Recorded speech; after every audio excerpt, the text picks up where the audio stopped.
Picture a continent that looks almost nothing like the one you think you know. The coastlines are gone, not eroded, not reshaped. Gone. The sea has pulled back so far from the land that an entirely new country has appeared along the edges. A broad flat shelf stretching out into what is now open ocean. Dry land where there is nothing but water today. Forests grow where fishermen drop their lines. Rivers run across plains that are now the seafloor. Animals move across territory that has not existed for 10,000 years. This is Australia, but not the Australia on any map you have ever seen. This is Australia during the last glacial maximum, roughly 21,000 years ago, at the height of the most recent ice age. And the continent you think you know, the red desert interior, the eucalyptus forests, the kangaroos, and the heat and the ancient flatness of the place. All of that is a late version of the story, a recent version, a version that came after something far stranger and far more dramatic had already played out across tens of thousands of years. We tend to think of the Ice Age as a European or North American story. We picture woolly mammoths moving across frozen tundra. We picture sheets of ice grinding down over what is now London or Chicago, burying everything under kilometers of glacial weight. And that is accurate for those places. But the Ice Age was a global event, and every part of the world experienced it differently. Australia did not freeze over. That is not what happened here. What happened here was stranger. The continent cooled, yes. The sea level dropped by more than 120 meters, connecting Australia to New Guinea and Tasmania in a landmass that scientists now call Sahul.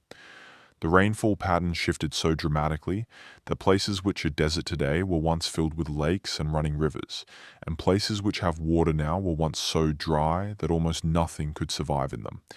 Megafauna the size of rhinoceroses moved across the landscape. Marsupial lions hunted from the shadows of forests that no longer exist.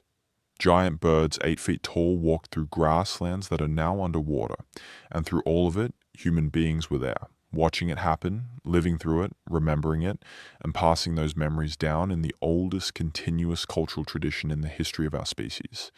There are stories in Aboriginal oral traditions that appear to describe coastlines that have been underwater for more than 10,000 years. There are songs that encode the memory of extinct animals. There are place names that reference landmarks that were drowned by rising seas before the pyramids were even imagined. The Ice Age in Australia is not only a geological story, it is a human story, and it is one of the most extraordinary human stories ever lived. Tonight, we are going to move through it slowly. We are going to take our time. There is no rush. The world outside wherever you are listening to this can wait. The dishes can wait, the emails can wait. The things you are worrying about right now, those can wait too, because what we are doing tonight is traveling back. We are going back to a world that ended 10,000 years ago, a world that only a handful of scientists have spent their careers trying to reconstruct, piece by piece, from fossilized bones and sediment cores and ancient pollen, and the memories of people whose ancestors watched it all happen in real time. This is Ice Age Australia, and it is nothing like what you expect. If you are new here, welcome. This channel is for the people who want the long version, the real version, the version with all the details left in. We do not rush, we do not simplify, we sit with the material and we let it breathe. If that sounds like the kind of thing you've been looking for, go ahead and subscribe now. There is a notification bell right next to the button. Hit that too. New videos go up regularly, and you are going to want to know when the next one arrives. If you are a returning listener, welcome back. Settle in, get comfortable. We have a long night ahead of us, and it is going to be worth it. Number 1, the continent called Sahul. The first thing you need to understand about Ice Age Australia is that it was not a country. It was not even a continent in the way we typically use that word. It was part of something larger, something that has no name on any modern map because it stopped existing before cartography was invented. Scientists call it Sahul, S-A-H-U-L. The name comes from the Sahul Shelf, the broad shallow underwater platform that skirts the northern and northwestern coast of Australia today. During the last glacial maximum, when global sea levels had dropped to their lowest point, more than 120 meters below where they sit right now, all of that shelf was dry land. And when you add that dry land to the Australian continent proper, and then connect it to the dry land of what is now New Guinea to the north, and attach Tasmania to the south, what you get is a single continuous landmass roughly the size of the contiguous United States plus Mexico combined. That landmass is Sahul. It existed in its most complete form between approximately 33,000 years ago and about 14,000 years ago. Though the connections between different parts of it strengthened and weakened as sea levels fluctuated over tens of thousands of years. At its peak, it was a genuinely enormous piece of land. The distance from the northern tip of what is now New Guinea to the southern coast of what is now Tasmania is roughly 5,000 kilometers. That is farther than the distance from London to Cairo. It is comparable to the distance from the east coast of the United States to the west coast. This was not a small place. This was a continent, and it was a continent with extraordinary internal variety. The northern portions, what is now New Guinea, were mountainous and heavily forested, with peaks tall enough to carry permanent snow even in a warmer world. During the Ice Age, those mountains were even colder, and their slopes supported vegetation types that have no modern equivalent. Moving south into what is now the Cape York Peninsula and the tropical north of Australia, the forests thinned but remained dense in many areas, fed by monsoon rainfall that was different in its timing and distribution from what falls there today. Farther south still, in what is now central Queensland and New South Wales, grasslands and open woodlands spread across landscapes that were cooler and drier than they are in the modern era. And then the interior, the vast, flat, ancient heart of the continent. During the peak of the Ice Age, parts of the Australian interior that are now among the driest places on Earth were transformed, not into anything lush, not into rainforest, but into something different from the bare red desert that exists there today. The climate was complex and contradictory. Colder temperatures meant less evaporation, and that changed the water budget of the entire continent in ways that took decades of scientific argument to untangle. In some regions, the reduced evaporation meant that lakes, which are now dry salt pans, held water. In others, reduced rainfall meant that areas which today receive reasonable precipitation were almost entirely without it. The lunette dunes that curve along the downwind edges of ancient dry lake beds across South Australia and Western Australia are physical records of this complexity. They tell the story of lakes that filled and emptied multiple times over tens of thousands of years, of shorelines that shifted back and forth across the landscape as the climate pulsed through its cycles. What the lunettes do not tell you, at least not directly, is that people were there to watch all of it happen. The human occupation of Sahul stretches back to at least 65,000 years before the present, according to the most recent dating of archaeological sites in the Northern Territory. That means human beings arrived on this continent more than 45,000 years before the last glacial maximum. They were not latecomers who showed up after the drama was over. They were there through all of it. They watched the coastlines recede as sea levels dropped. They watched megafauna populations decline. They adapted to rainfall shifts and vegetation changes and the slow grinding transformation of a landscape that never stopped moving beneath their feet. That continuity is almost impossible to hold in your mind. 65,000 years. If you lined up 65,000 people and asked each one to tell the person next to them a single piece of information about the landscape, and that chain ran from the arrival of the first Australians to the present day, the information would have passed from person to person more than 3,000 generations. The cultural transmission systems that preserve this knowledge, the songs, the ceremonies, the spoken traditions, the landscape encoded in language itself, are the oldest functioning information storage system in the history of our species. Sahul was their world, all of it. The mountains of New Guinea and the grasslands of Queensland and the lake shores of the interior and the dry valleys of what is now the seafloor. They knew all of it. They named all of it. And then the ice retreated and the seas rose and Sahul began to disappear beneath the water, and they remembered what was lost. That is where we begin. Number 2, the sea level that changed everything. 120 meters. Take a moment with that number. 120 meters is roughly the height of a 40-story building. It is the height of the Eiffel Tower up to the base of its broadcast antenna. If you stacked 40-story buildings on top of each other, the ocean during the last glacial maximum would have lapped at the roof of the first one, and all of the water that is now missing from the world's oceans was locked up in ice. Enormous continental ice sheets covering North America and Northern Europe, glaciers advancing out of mountain ranges on every continent, and the slow planetary redistribution of water from liquid to solid that took tens of thousands of years to complete. The effect on Australia was profound in ways that go far beyond simply having more land. When you drop the sea level by 120 meters, you do not just expose the continental shelf, you fundamentally reorganize the hydrology of an entire continent. Rivers that currently terminate at the coast suddenly have another 100 kilometers or more of dry land to cross before they reach the sea. Their gradient changes, their energy changes, they cut deeper channels and carry more sediment and behave in entirely different ways from the rivers we know today.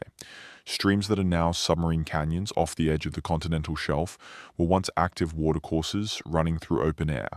Off the coast of what is now northwestern Western Australia, there are submarine river channels so large and so well preserved that they are visible in satellite imagery of the seafloor topography. These are the ghost rivers of Sahul. They ran through dry country that is now the Indian Ocean. They drained an interior that no longer exists as land, and they carried the sediment of a continent that was bigger, drier, cooler, and more complex than anything we experience today. The Bass Strait, which now separates mainland Australia from Tasmania, is one of the most dramatic examples of Ice Age geography in the entire southern hemisphere. Today it is a shallow sea, rarely more than 80 meters deep. During the last glacial maximum, it was completely dry. Tasmania was not an island. It was the southern end of a continuous landmass that stretched from the tropics to the subantarctic. And across that dry bassland bridge, animals moved freely. Plants colonized new territory, and human beings walked south across ground that is now beneath 40 meters of water. The animals that crossed the Bassland Bridge included wombats and wallabies and Tasmanian devils, species that were common across the whole of Sahul during the Ice Age. When the seas rose and Tasmania was cut off from the mainland, approximately 12,000 years ago, those populations were suddenly isolated. The devils and the thylacines and the smaller marsupials of Tasmania were now on their own, separated by a cold and rough stretch of sea from their counterparts on the mainland. They evolved in isolation, and in at least some cases, they survived on Tasmania long after they had disappeared from the mainland. The Tasmanian devil is there today because of a land bridge that no longer exists. In the north, the connection between Australia and New Guinea was even more transformative. Torres Strait, the narrow channel that now separates the Cape York Peninsula from Papua New Guinea, is similarly shallow. At the height of the last glacial maximum, it was dry land. The two landmasses were not just connected, they were the same landmass. And across that connection flowed everything: animals, plants, people, languages, technologies, cultural ideas. The genetic and linguistic diversity of Aboriginal, Australian, and Papuan peoples today reflects tens of thousands of years of exchange across that land connection, followed by thousands of years of separation after the seas rose. When the Torres Strait filled with water, approximately 8,000 years ago, it did not cut off contact entirely. People had canoes, people had boats, people had been crossing open water for at least 65,000 years, given that the first Australians had to have crossed a sea gap to reach Sahul even at its lowest. But the flooding of the strait changed the nature of the connection. What had been land travel became sea travel. What had been continuous exchange became a crossing. And the land that went under the water in Torres Strait alone was an area of roughly 40,000 square kilometers. That is an area roughly the size of Switzerland. Farmland, hunting grounds, campsites, sacred sites, rivers and hills and plains that people had lived on for thousands of years, all of it drowned over the course of centuries and millennia as the Ice Age ended and the seas crept back in. There are stories in the oral traditions of peoples on both sides of Torres Strait that describe a time when you could walk from one side to the other, when the water was not there, when the land was continuous. These are not myths in the dismissive sense of that word. They are memories, they are geographical information encoded in narrative form and transmitted across hundreds of generations. The flooding of Torres Strait happened between 10,000 and 8,000 years before the present. The stories that appear to describe a world before that flooding are among the oldest verifiable memories in any human cultural tradition on Earth. That is not a small thing. Number 3, the giants of the Ice Age. You need to understand what kind of animals were alive in Australia during the Ice Age, because the landscape makes no sense without them. We tend to think of Australian wildlife as already strange, and it is. A continent where the large herbivores are marsupials, where a mammal the size of a large dog can be venomous, where the largest predator in many ecosystems before European arrival was a reptile. It is a genuinely unusual biological world, but the Australia of today is a diminished version of what existed during the Ice Age. It is an ecosystem that has lost most of its largest species. What remains is wonderful, but it is the skeleton of something much more dramatic. The technical term is megafauna, Mega meaning large, fauna meaning animals. The megafauna of Pleistocene Australia were the large-bodied animals that lived on this continent for millions of years before the Ice Age, and survived, at least in some cases, into the relatively recent past. They were not dinosaurs. They were not prehistoric in the deep geological sense. They were contemporary animals living in historical times, sharing the landscape with modern humans, and in many cases being actively hunted by them. The largest of them all was Diprotodon optatum. Diprotodon, say that name slowly. Diprotodon. It was a marsupial, a wombat essentially, if wombats had been scaled up to the size of a rhinoceros. The largest known specimens were approximately 3 meters long and nearly 2 meters tall at the shoulder, with an estimated body weight of somewhere between 2,000 and 3,000 kilograms. That is 2 to 3 tons. That is heavier than most modern cars. And it was a marsupial. It carried its young in a pouch. It grazed on the same kinds of plants that wombats eat today. Tough fibrous grasses and roots and low shrubs. Diprotodon was not rare during the Ice Age. It was abundant. Fossil deposits across Australia contain its remains in quantities that suggest it was one of the dominant large herbivores of the continent. There are sites in Queensland and South Australia where the bones of hundreds of individuals have been found together, accumulated around ancient water sources where animals congregated during dry periods. The picture that emerges from these deposits is of an animal that lived in herds, or at least in loose social aggregations, moving across the landscape in seasonal patterns, following water and food the way that elephants and wildebeest do today in Africa.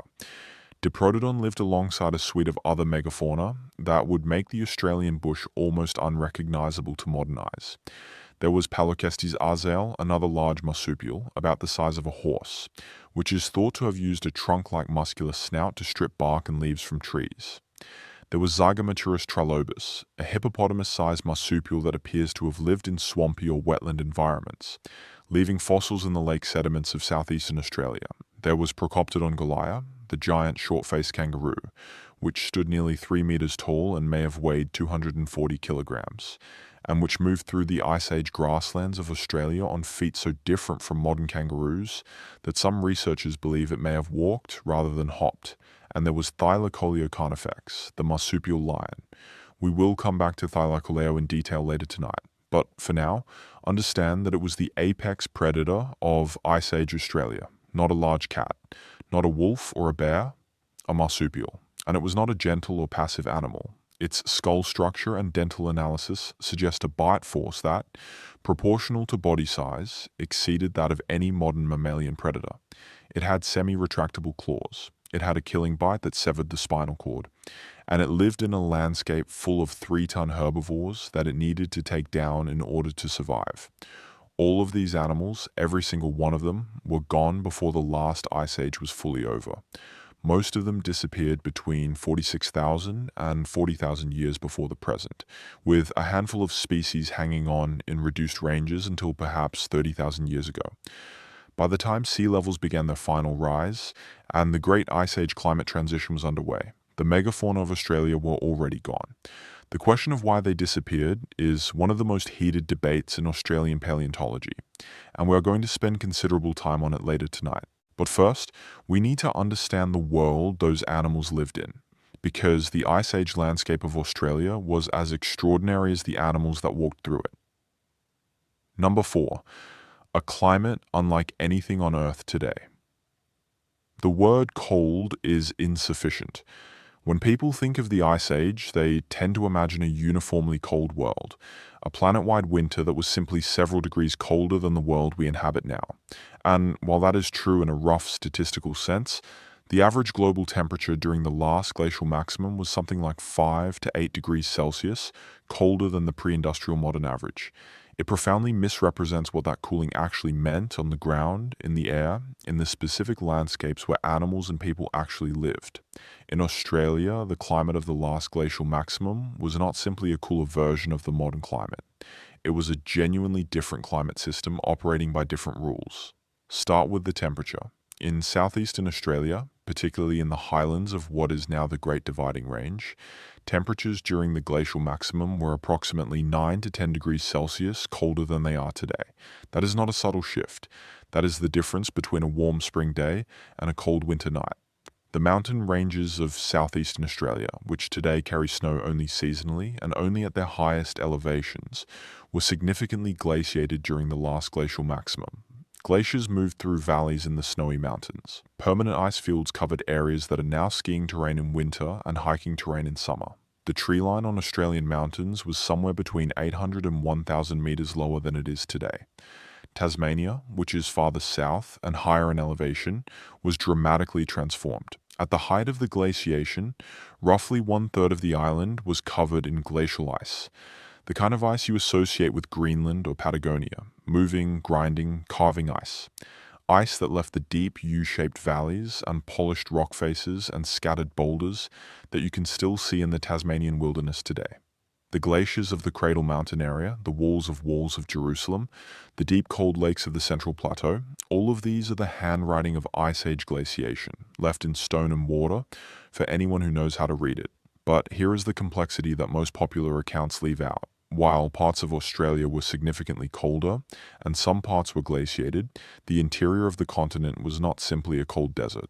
It was, in many respects, a different kind of desert from what exists there today. And in some places, it was not desert at all. The cooling of the atmosphere reduced the rate of evaporation from the land surface.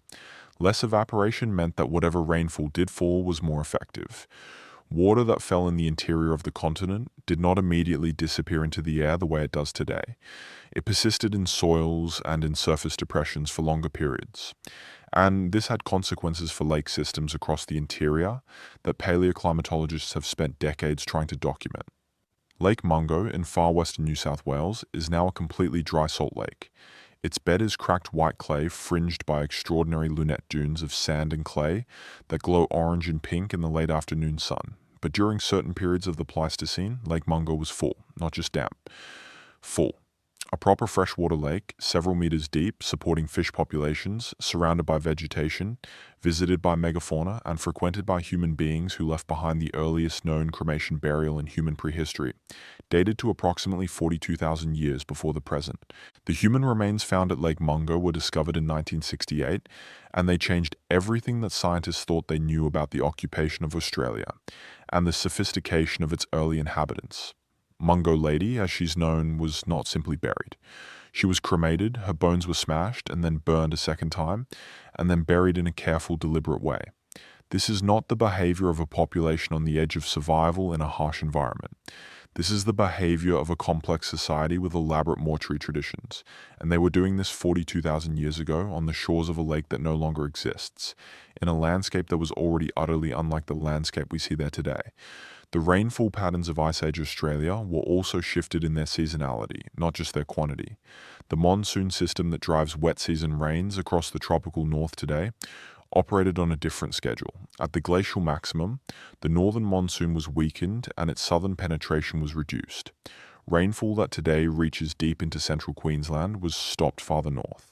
Meanwhile, winter frontal rainfall systems from the Southern Ocean, which today deliver most of the precipitation to southern and southwestern Australia, were displaced northward by the expanded sea ice around Antarctica.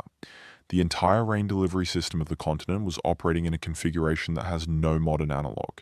Understanding this matters because it tells you that the distribution of habitable land in Ice Age Australia was not simply a larger version of the modern distribution. It was different. Different places were hospitable. Different corridors connected different habitable zones. The people who lived through these conditions had to know the land with extraordinary intimacy, because the land they knew was constantly, if slowly, changing around them. Number 5. The first crossing. Before there was an Ice Age Australia, someone had to get there. This is still, in 2026, one of the most remarkable facts in the study of human prehistory. The oldest confirmed evidence for human occupation of Australia dates to at least 65,000 years before the present. The site is called Majid Bebe, a rock shelter in Arnhem Land in the Northern Territory, and the tools and other cultural materials found there, scrapers, ground ochre, ground edge axes, were buried under sediment layers that have been dated using a technique called optically stimulated luminescence, which measures how long it has been since individual grains of sand were last exposed to light. 65,000 years. At 65,000 years before the present, modern humans had only recently left Africa. The expansion of Homo sapiens out of the African continent and across the globe is generally dated to sometime between 60 and 80,000 years before the present. And yet, within a remarkably short time of that initial dispersal, some members of our species had reached the far end of Southeast Asia and then, somehow, crossed the open ocean to reach Sahel. That last step is the one that still amazes researchers. Even at the lowest sea levels of the last glacial maximum, there was no land connection between Southeast Asia and Sahel. The gap between what is now the islands of eastern Indonesia and the northwestern coast of Sahel was never less than approximately 70 to 90 kilometers of open ocean. That is not a gap you can swim. That is not a gap you cross by accident. That is a deliberate ocean crossing, planned and executed by people with watercraft capable of carrying groups of individuals, along with enough food and water, to survive a voyage of several days at minimum. The crossing was made not once, but many times. Population genetic studies of modern Aboriginal Australians and Papuans show evidence of a relatively small founding population, perhaps a few hundred individuals at most, followed by subsequent waves of migration and gene flow over the following tens of thousands of years, sailing from island to island across the Indonesian archipelago, moving southeast along chains of volcanic peaks that were larger and closer together at lower sea levels, and then making a final open water crossing to a coast they could not yet see. They would have had to know from looking at clouds and bird flights and ocean swells that land lay over the horizon. They would have had to commit to a crossing of days without a guaranteed destination visible ahead of them. This is not the behavior of accidental castaways. This is deliberate maritime navigation, 65,000 years ago. It predates any other confirmed human maritime voyage by at least 35,000 years. The people who built Stonehenge were still 55,000 years in the future. The people who painted the caves at Lascaux were still 35,000 years away. And yet, here, on the northwestern coast of a continent that had no human inhabitants, the first Australians were making landfall. What did they find? A continent full of animals that had never seen a human being. That detail matters enormously. In other parts of the world where human populations arrived after long periods of isolation, the megafauna had time to coexist with increasingly sophisticated human hunters over hundreds of thousands of years. They evolved a healthy fear of people, but in Australia, the megafauna had no framework for understanding this new predator. The 3-ton Diprotodon would have had no instinct to flee from a bipedal figure carrying a thrown spear. The marsupial lion would have had no reason to avoid an ambush set by a small group of cooperating hunters who understood its patterns. The consequences of that initial meeting between naive megafauna and sophisticated human hunters may have shaped Australian ecology for the next 65,000 years. But that argument, and it is still an argument, is for later in the night. For now, just hold this image. A coastline that no longer exists. A sea level 80 meters below where it is today. And a group of people stepping off their boats onto a continent they have never seen before, in a world they are about to transform forever. Number 6, the Great Inland Lakes. There is a depression in the center of Australia, a vast, shallow bowl of land sitting at the heart of the continent that collects whatever water manages to reach it from the rivers draining the surrounding ranges. In the modern world, that depression is called Kadithander Lake Eyre, and it is almost always dry. It is the largest salt lake in Australia and the 4th largest terminal lake in the world, meaning a lake that has no outlet to the sea. Its surface is white with salt, hard and flat and glittering, stretching to the horizon in every direction. In good rainfall years, water trickles in from the Channel Country rivers to the northeast, and for a brief period the lake holds a shallow film of brine that turns red with salt-tolerant microorganisms and attracts enormous flocks of wading birds from across the continent. Then it evaporates, and the white crust returns, and the silence descends again. During the last glacial maximum, and the periods immediately before and after it, this was a different place entirely. Across the Pleistocene epoch, the Lake Eyre Basin went through multiple cycles of filling and drying, driven by the same large-scale climate oscillations that drove glacial cycles in the Northern Hemisphere. At various points during the past 2 million years, Kadithander Lake Eyre held water to depths of 25 meters or more. It was a genuine inland sea, covering an area of approximately 9,000 square kilometers. In those phases, the lake system was connected to broader networks of wetlands and river systems across the interior, creating corridors of habitable land that extended deep into what is now the driest country on the continent. The evidence for these megalake phases is preserved in the sediments and shoreline features that ring the modern dry lake bed. Ancient beach ridges, the curving remnants of former shorelines, are visible on satellite imagery of the region. Fossil fish and mollusk shells found far above the modern watermark tell you where the water surface once sat. Pollen cores from lake sediment tell you what kinds of plants grew around the shores when the lake was full. And in the sediments around those former shorelines, there are the remains of human occupation: stone tools, hearths, ground ochre, grinding stones for processing seeds and plant foods. The people who lived around the mega lakes of the Australian interior were not surviving in marginal conditions. They were living around rich, productive ecosystems full of fish and birds and plant foods, in a landscape that looked nothing like the parched interior that European explorers would find terrifying and deadly when they crossed it in the 19th century. Lake Callabonna, a smaller dry lake to the northeast of Lake Eyre, is one of the most extraordinary fossil sites in Australia. In its dried sediments, researchers have found the most complete and best preserved specimens of Diprotodon ever recovered. Animals that apparently died while mired in the soft lakebed muds. Their skeletons preserved in three-dimensional positions that tell you exactly how they died and sometimes what posture they held in their final moments. One specimen, found in the 1890s by Robert Etheridge and the team from the Australian Museum, preserved the remains of a Diprotodon that appears to have struggled to free itself from the mud. Its front limbs stretched forward in a posture that speaks very clearly of an animal that knew it was trapped and was trying desperately to escape.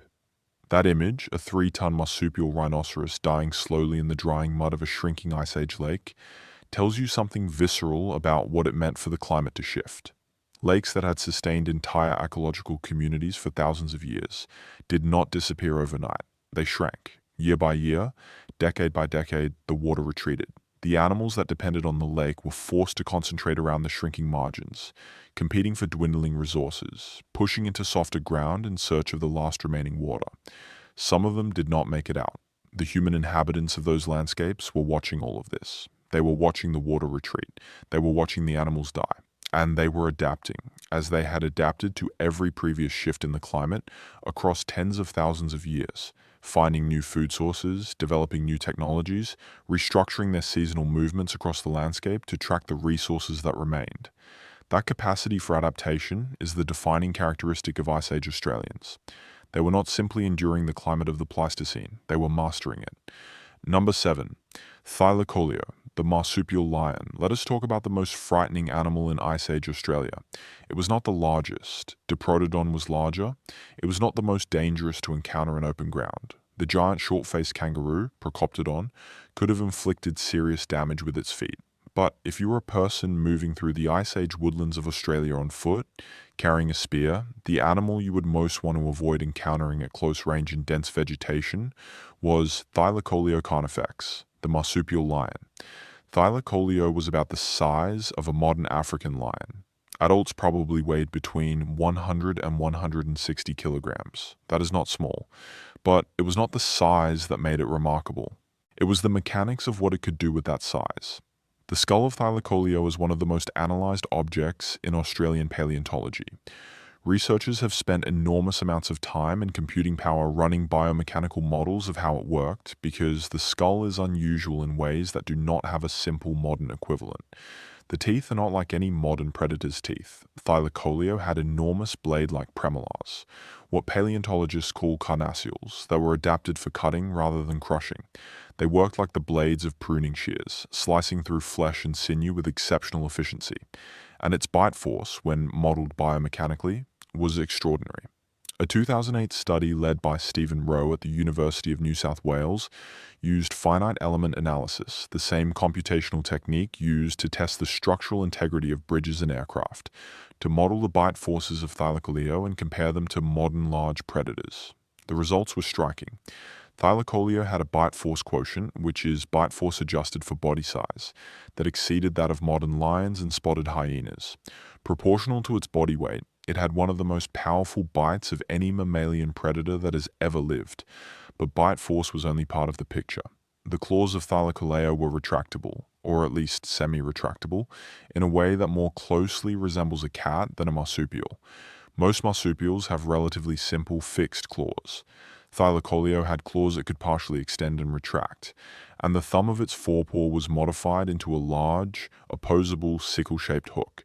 When you look at a cast of the Thylacoleo forepaw and think about what that hook was designed to do, the most natural conclusion is that it was designed to hold prey that was trying to escape, to lock onto an animal that was struggling and prevent it from getting away while the killing bite was delivered.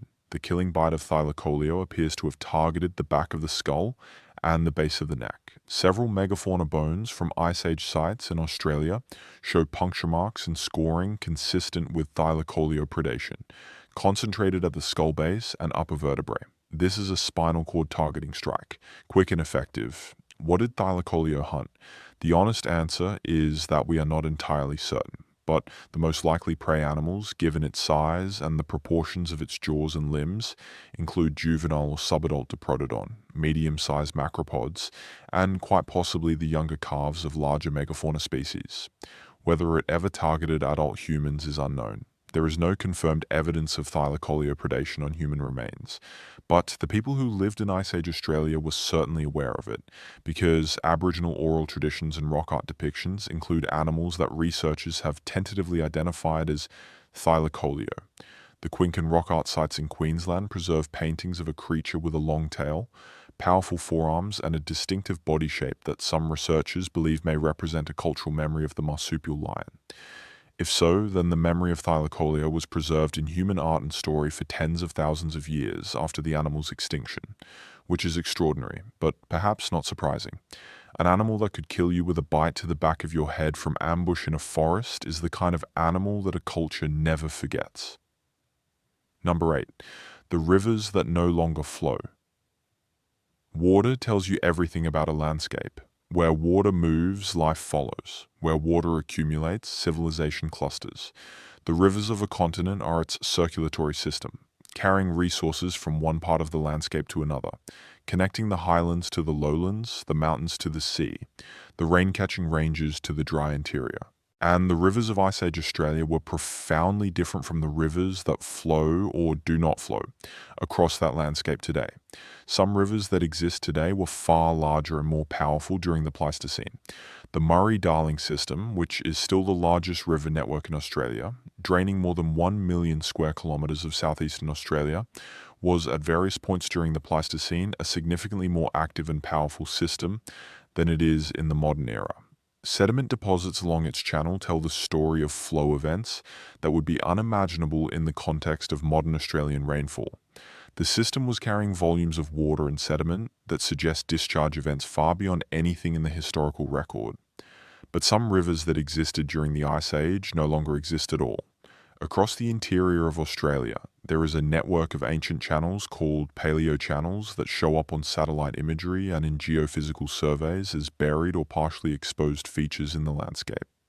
These are the ghosts of rivers that once ran, sometimes for hundreds of kilometers, across areas that are now among the driest terrain on Earth. They carried real water. They had banks and beds and seasonal flood patterns. They supported riparian vegetation, meaning the trees and shrubs and grasses that grow along waterways. And they created corridors of habitable country connecting distant parts of the continent. The Willandra Lake system in New South Wales, which includes Lake Mungo, is fed by a creek called Willandra Creek, that today carries water only rarely. But during the Pleistocene, Willandra Creek was a properly functioning watercourse that maintained the lake system in a filled state for extended periods. The lakes were not seasonal, they were persistent.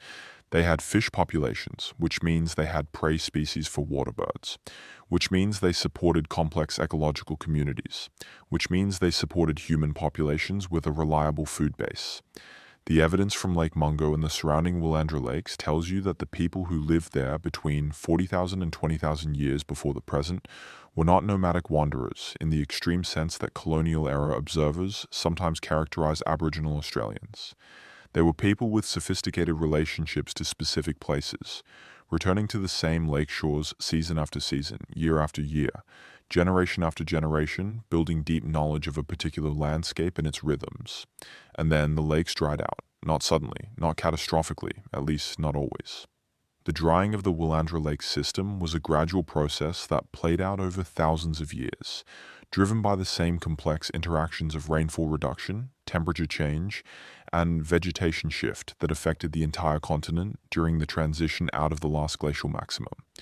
The fish populations would have declined first, then the water birds would have followed the retreating water's edge. The people would have had to decide at some point whether to follow the water or find alternative resources.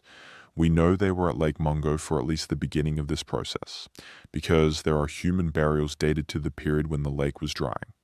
The burials suggest a community that was still returning to this place even as conditions worsened, still treating it as a meaningful location, even as the ecological productivity that had drawn people there for 20,000 years was declining.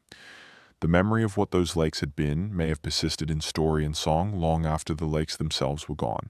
The dry white lunettes of the Willandra Lakes today are a World Heritage Site. The paleontologists who work there call the eroding sediment banks the walls of China, because the curving lunette dunes reminded early European observers of a distant wall. But for the Aboriginal custodians of this country, the Mudi Mudi, Nyampa and Pakanti peoples, this landscape holds a different kind of significance, one that runs deeper than geology and farther back than any Western scientific dating technique can fully reach. Number 9. Prehistory, the giant kangaroo. There is something almost surreal about imagining a kangaroo nearly 3 meters tall. We are accustomed to kangaroos. They are so thoroughly associated with Australia that they have become almost a shorthand for the continent itself. And modern red kangaroos are not small. Adult males can reach 2 meters in height and weigh 90 kilograms. They are genuinely large animals, but they are modest by comparison to Prehistory goliath, the giant short-faced kangaroo, the largest kangaroo that has ever lived. Prehistory goliath was discovered from fossil remains in the 19th century, and it has been the subject of substantial scientific debate ever since, not about its existence, which is well documented from skeletal material across multiple Australian sites, but about how it actually moved. Modern kangaroos are obligate hoppers. They move by bouncing on their hind limbs at speeds that range from a slow shuffle to a rapid 50 km/h bound. The mechanics of kangaroo locomotion are well understood and highly efficient at speed. But Prehistory's skeleton is different from modern kangaroos in several important respects. The feet of Prehistory were reduced to a single large toe on each foot, rather than the multiple-toed foot of modern kangaroos. This is convergent with the evolution of hooved animals like horses, which also reduced their foot structure to a single toe over evolutionary time, as they became specialized for high-speed movement on open ground. But whether Prehistory's foot structure meant it hopped like a modern kangaroo, or walked bipedally or used some other form of locomotion, is still actively debated. What is clear is that it was large, very large. Estimates of body mass for adult Prehistory goliath range from 200 to 240 kilograms. That is more than twice the mass of the largest modern red kangaroos. The hands were also unusual, bearing long curved claws adapted for pulling down branches, suggesting that Prehistory was browsing from trees and shrubs rather than primarily grazing on ground-level grasses. The short face that gives it its common name reflects a jaw structure adapted for processing tough, fibrous plant material efficiently with a compact but powerful bite. Prehistory lived in open grassland and woodland environments across southern Australia, from Western Australia through South Australia to New South Wales and Victoria. Fossil sites suggest it was not as abundant as Diprotodon, but it was certainly not rare. Populations persisted through multiple glacial and interglacial cycles over the past few million years, adapting to climate shifts that transformed the Australian interior repeatedly, and then it was gone. The last confirmed fossil evidence for Prehistory goliath comes from deposits dated to approximately 46,000 years before the present. That date is significant because it coincides with the period of initial human colonization in Australia. Within a geological blink of the eye after humans arrived on the continent, Prehistory and most of its megafaunal contemporaries had disappeared. The connection between human arrival and megafauna extinction is not universally accepted, and the debate around it is both scientifically complex and politically sensitive, intersecting as it does with questions about Aboriginal history and identity. We are going to give that debate the time it deserves later tonight. But the timing is what it is, and it is striking. A 3-meter tall kangaroo that survived multiple ice ages and interglacials, that rode out climate oscillations severe enough to dry up entire lake systems and rearrange the rainfall patterns of a continent, disappeared within a few thousand years of the arrival of a species that had previously caused megafauna extinctions on every other continent it colonized. The mathematics of that coincidence are uncomfortable, But the evidence for what actually caused the extinction, climate change, or human hunting, or some combination of the two, is more nuanced than the coincidence alone suggests, and the nuance matters enormously for how we understand both the past and the present of this continent. Number 10. The glaciers of Tasmania. Tasmania is a place that surprises people. When most of us think of Australia, we think of heat. We think of the red desert interior, the bleached grass of the outback, the shimmering mirages on flat brown horizons. We do not think of glaciers. We do not think of ice. And in the modern world, there are no glaciers anywhere on the Australian continent or its territories, not even on the highest peaks of the Australian Alps or the snowy mountains. Australia is the only inhabited continent on Earth without permanent glacial ice. But during the last glacial maximum, Tasmania had glaciers, real ones, moving, grinding, valley-carving glaciers that left a landscape so dramatically sculpted by ice that it bears comparison to the glaciated landscapes of Scotland or Patagonia. And understanding what happened to Tasmania during the Ice Age is one of the clearest windows we have into just how profoundly different this planet looked 20,000 years ago. At the height of the last glacial maximum, approximately 2,000 square kilometers of Tasmania was covered by permanent glacial ice. That is roughly 30% of the island's total land area. The glaciation was concentrated in the central and western highlands, where several major ice sheets and valley glaciers developed during successive glacial cycles. The Cradle Mountain area, the Western Arthurs, the Franklin Range, all of these regions carry the unmistakable signatures of glacial erosion. U-shaped valleys with steep walls and flat floors, cirques which are the bowl-shaped depressions carved at the head of glaciers, moraines which are ridges of rock and sediment deposited at glacier margins, and the polished and striated bedrock that results from ice grinding across rock with the slow, implacable force of thousands of tons. The lakes of the Tasmanian Central Plateau are glacial lakes. Lake St. Clair, the deepest lake in Australia, at over 200 meters depth in places, occupies a valley carved by glacial action over multiple ice age cycles. Cradle Mountain itself is a glacially sculpted peak, its distinctive jagged profile the result of freeze-thaw cycles, and glacial quarrying stripping rock from its faces over hundreds of thousands of years. Dove Lake, which sits in the glacial cirque below Cradle Mountain and reflects its silhouette in its still dark water, is a glacial tarn, a lake impounded behind a morainal dam left by a retreating glacier. These landscapes are not metaphorical Ice Age remnants. They are literal ones. You can touch the polished rock faces that glaciers smoothed. You can walk across morainal ridges of boulders that were carried by ice and deposited when the ice melted. The Ice Age is not abstract in Tasmania. It is geological fact written in stone and water across a landscape that has been almost completely free of human modification for most of its habitable history. And people lived here during the Ice Age. The human occupation of Tasmania during the last glacial maximum is one of the most remarkable chapters in the history of our species. At the height of the glaciation, with perhaps a third of the island under ice and temperatures significantly colder than today, Aboriginal Tasmanians were living at latitudes farther south than almost any other human population on Earth at the time. The archaeological sites at Cave Bay Cave on Hunter Island, at Kudikina Cave on the Franklin River, and at Warragara Shelter in the Florentine Valley document a population that was hunting the megafauna of glacial Tasmania, including large wombats and wallabies, in conditions that most people today would find lethally cold and challenging. Kudikina Cave is particularly significant. Located on the banks of the Franklin River in southwestern Tasmania, it was discovered in 1981 and excavated just before the region became the center of one of the most important conservation battles in Australian history. The cave contains the remains of meals left by Ice Age hunters, the bones of Bennett's wallabies, cave bears, and the Tasmanian tiger, all accumulated in deposits that date to between 25,000 and 14,000 years before the present. The people who used this cave were living at the southern margin of the habitable world, in a landscape partly encircled by glaciers, hunting animals through the Ice Age winter, in conditions that would challenge modern expedition-equipped climbers. When the Ice Age ended and temperatures rose, the glaciers retreated and the Tasmanian landscape was transformed. But it was not repopulated by mainland Australians, because by the time the climate had warmed sufficiently to make Tasmania broadly hospitable, the Bass Strait had already flooded, cutting the island off from the mainland. The Tasmanians who survived the Ice Age on their island were alone. and they would remain alone in that isolation for the next 10,000 years, until European ships appeared off the coast in the 18th century. Number 11. The Genyornis problem. There is a bird that keeps appearing in the megafauna extinction debate, and it is worth stopping to consider it carefully.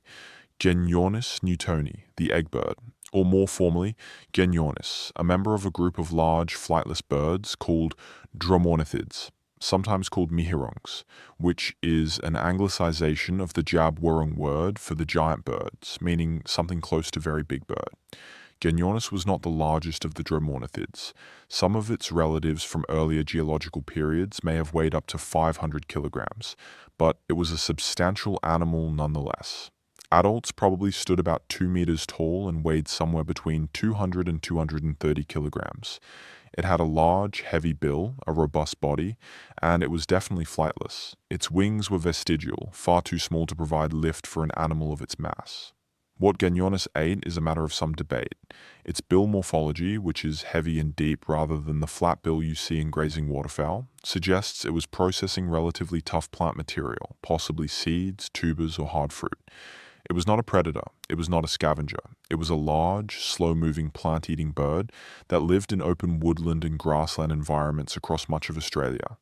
And it left an unusual kind of evidence behind. In the mid-1990s, a team of researchers led by Gifford Miller at the University of Colorado began collecting fossilized eggshell fragments from archaeological and paleontological sites across Australia. Eggshell, it turns out, is extraordinarily durable. The calcium carbonate structure of bird eggshell resists decomposition far better than bone, and individual fragments preserve organic molecules, including amino acids, that can be used for dating purposes through a technique called amino acid racemization. What Miller's team found when they analyzed thousands of Genyornis eggshell fragments from sites across Australia was a pattern that they published in the journal Science in 1999, and that immediately sparked one of the most heated arguments in Australian paleontology. The fragments showed a consistent pattern. Genyornis was present across Australia up until approximately 50,000 years before the present, and then, quite suddenly, it disappeared. The disappearance was not gradual, it was abrupt, occurring within what the dating resolution could resolve as a geologically rapid period. And it occurred during a period when the climate was actually becoming more favorable for the species' habitat, not less. But the most striking finding was not the timing of the disappearance. It was the physical condition of some of the eggshell fragments. A subset of the fragments from sites across the continent showed evidence of burning, not the gentle discoloration of wildfires that pass quickly over a landscape, but the kind of sustained high-temperature burning that results from a shell being placed directly in or near a fire and left there for an extended period. Some of the fragments had been burned in ways that strongly suggested they were being cooked. If those fragments represent cooked Genyornis eggs, then you have direct physical evidence of human predation on Genyornis populations 50,000 years before the present.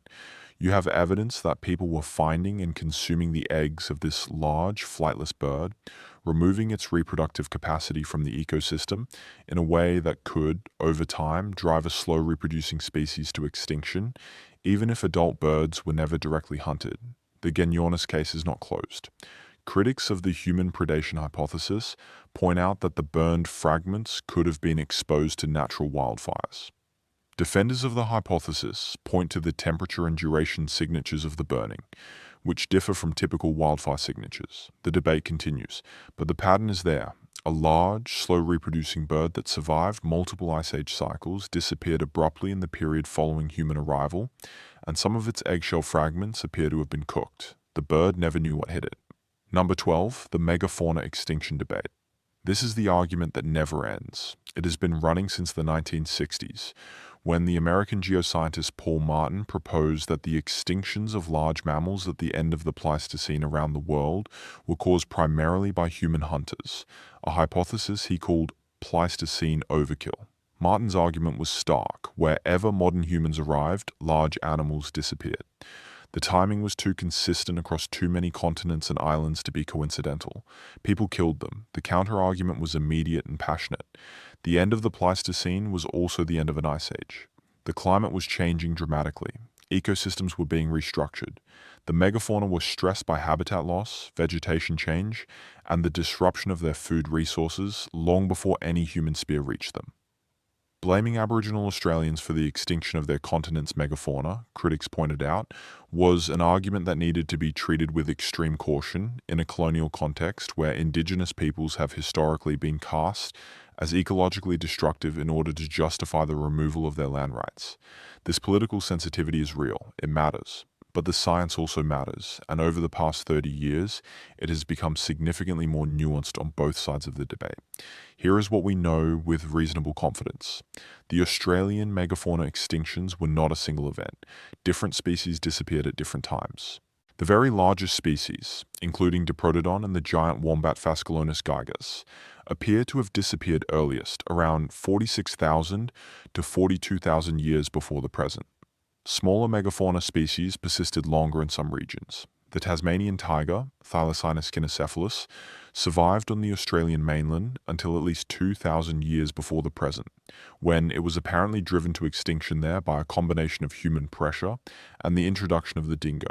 It persisted in Tasmania, where there are no dingoes and where human population densities were lower, until European colonization. The timing of the earliest extinctions, around 46,000 years ago, coincides with or follows shortly after the earliest evidence for human occupation at Majid Bebe, dated to 65,000 years ago.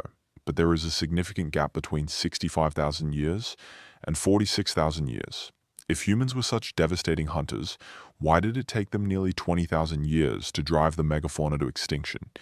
This is the question that the overkill hypothesis has always had difficulty answering cleanly. One response is that the extinction was slow precisely because it was driven by low-level hunting pressure on slow-reproducing species.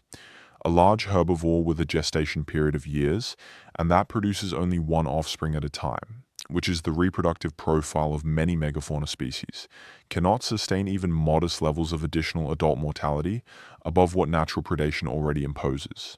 If a small human population is removing even a few percent of the adult population annually, the mathematics of slow reproduction mean the population will decline, slowly but inexorably, across millennia rather than decades. Another response is that the archaeological record is incomplete.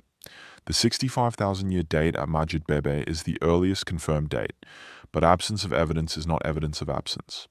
There may have been human populations in Australia earlier than 65,000 years, living in areas where their sites have not been found or have been destroyed by subsequent geological processes. The climate argument, which assigns primary responsibility for the extinctions to habitat change rather than hunting, has its own difficulties. The last glacial maximum brought significant climate stress to Australia, but it was not the first ice age. The megafauna of Australia had survived multiple previous glacial cycles, each of which imposed similar or greater climate stress.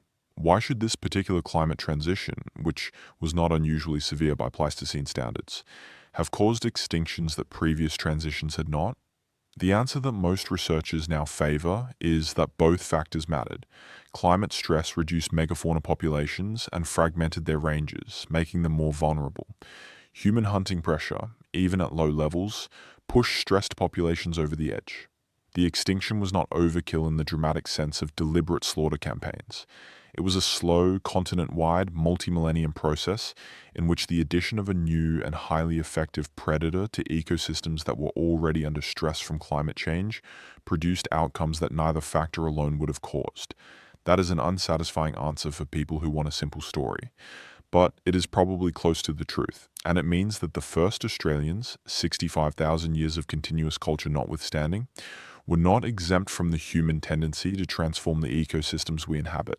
They were extraordinary, they were resilient, they built cultural systems of astonishing complexity and durability, and they also, in the course of their long occupation of this continent, participated in the transformation of its ecology in ways that permanently altered the landscape they would inhabit for the next 60,000 years.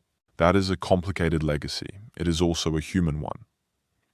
Number 13, the drowned coastlines.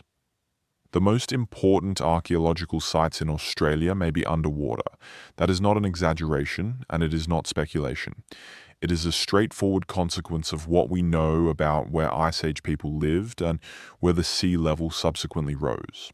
People, then as now, concentrated their settlements near coastal resources: fish, shellfish, seabirds, marine mammals, the predictable productivity of the intertidal zone. In Ice Age Australia, the coast was between 60 and 200 kilometres farther out to sea than it is today, depending on the location. All of the settlements that people built on that coast, all of the middens full of shellfish they accumulated, all of the hearths and stone tool scatters and burial sites they left behind are now underwater.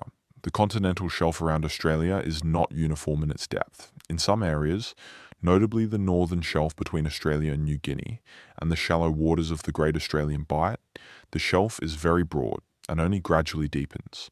In those areas, even a modest drop in sea level exposed enormous areas of dry land. In others, like the steep drop-offs along the eastern coast, the shelf is narrower and the Ice Age coastline was not as dramatically different from the modern one. But across the northern shelf, from the Kimberley coast to the Gulf of Carpentaria and across to what is now Queensland, the Ice Age land that is now underwater was inhabited. We know this because we know people were there. We have archaeological sites from the adjacent land areas, we have oral traditions that describe the drowned country, and we have underwater surveys that have found, in some cases, stone arrangements and other features on the seafloor that appear to be of human origin. The Gulf of Carpentaria is particularly striking. This large, shallow embayment in northern Australia reaches maximum depths of only about 70 metres. During the last glacial maximum, with sea levels more than 120 metres lower than today, the Gulf was not a gulf at all. It was a large, shallow inland lake, connected to neither the Pacific to the east nor the Indian Ocean to the west, its waters freshwater or brackish rather than marine. And around the margins of that inland lake, on what was then dry and productive shoreline, people lived. We know they lived there because the lake sediments contain pollen records that show the vegetation history of the region, and because researchers surveying the seafloor of the Gulf have identified potential site signatures, including stone arrangements that do not appear to be naturally occurring. The water in which those sites sit is not particularly deep, but it is murky, biologically active, and subject to strong currents that have been reworking the seafloor for 10,000 years since the sea flooded in. Detailed archaeological investigation of sites in those conditions is technically challenging and expensive.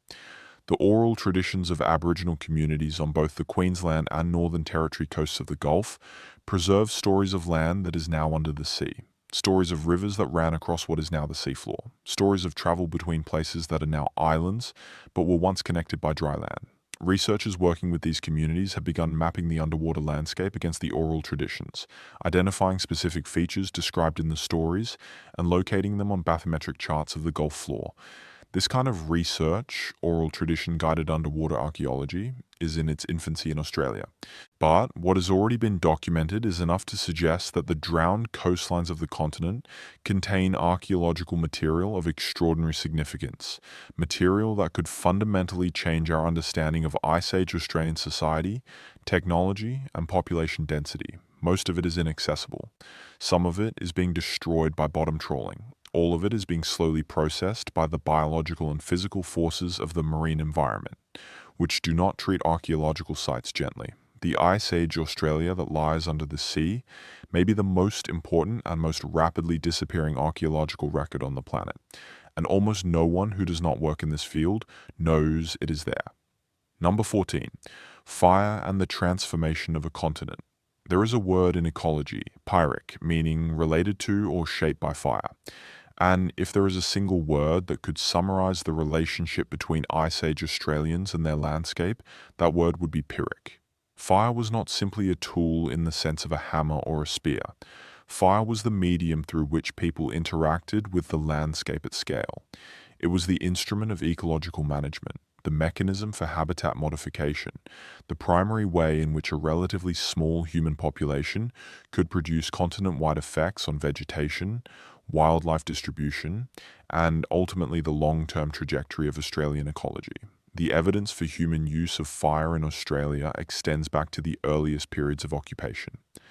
At Majid Bebe, the 65,000-year-old site in Arnhem Land, the sediment layers associated with human occupation contain elevated charcoal concentrations that suggest deliberate burning was occurring in the vicinity of the site. Similar charcoal signatures appear in sediment cores from lakes and swamps across the continent, a sharp increase in fire frequency coinciding with the arrival of human populations. This is not controversial. Almost no researcher disputes that humans were using fire extensively and early in Australia.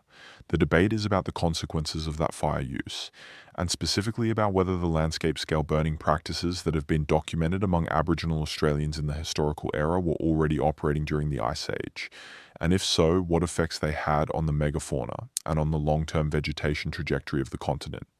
In the historical era, the fire management practices of Aboriginal Australians were sophisticated and regionally specific. Different language groups use fire in different ways and for different purposes: to drive game, to clear vegetation and encourage the growth of food plants, to maintain open grasslands that attracted grazing animals, to signal to other groups, to manage pest species, and to fulfill ceremonial obligations to country. The mosaic of burned and unburned vegetation that resulted from these practices created a landscape of extraordinary fine-grained habitat diversity, sometimes called the fire stick farming landscape, which supported higher wildlife densities than either unmanaged vegetation or intensively burned country would have done on its own. The key question for Ice Age Australia is when this sophisticated fire management practice developed.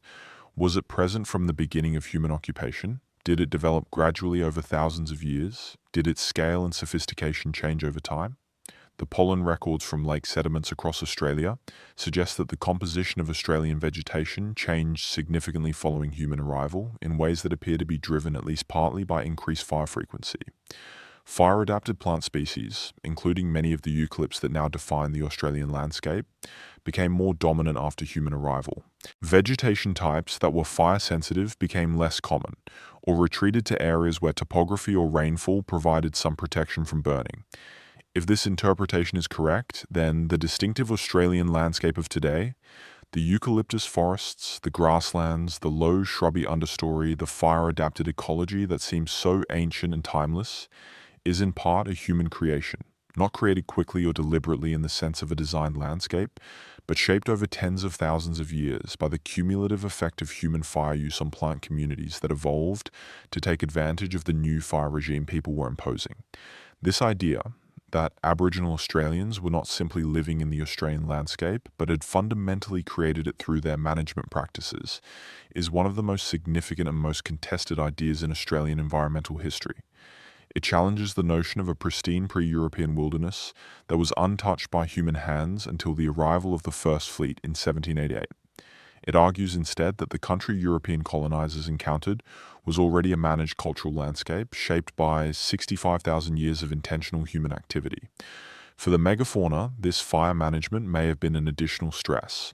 Burning that maintains open grassland is good for animals that like open grassland, but burning that reduces the density of forest understory and removes the browse species that large browsers depend on, could reduce the carrying capacity of the landscape for megafauna that preferred closed or semi-closed vegetation types.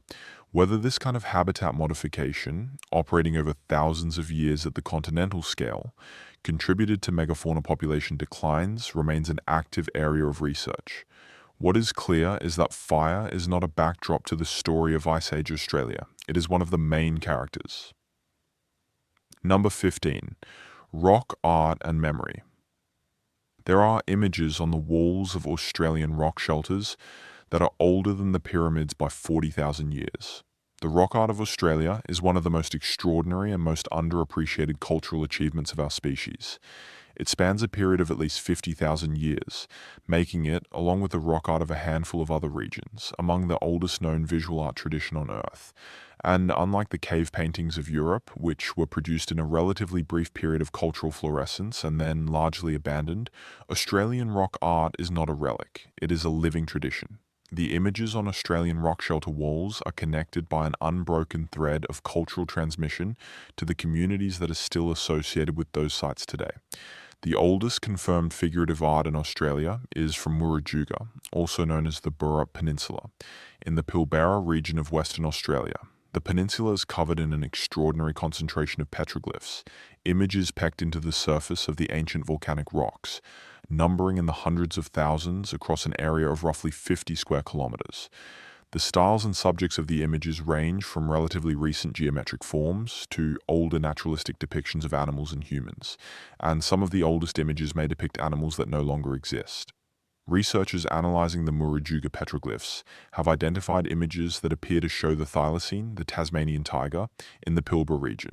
Thylacines are known from fossil evidence to have existed on the Australian mainland until at least 2,000 years before the present, and possibly until quite recently in some remote areas.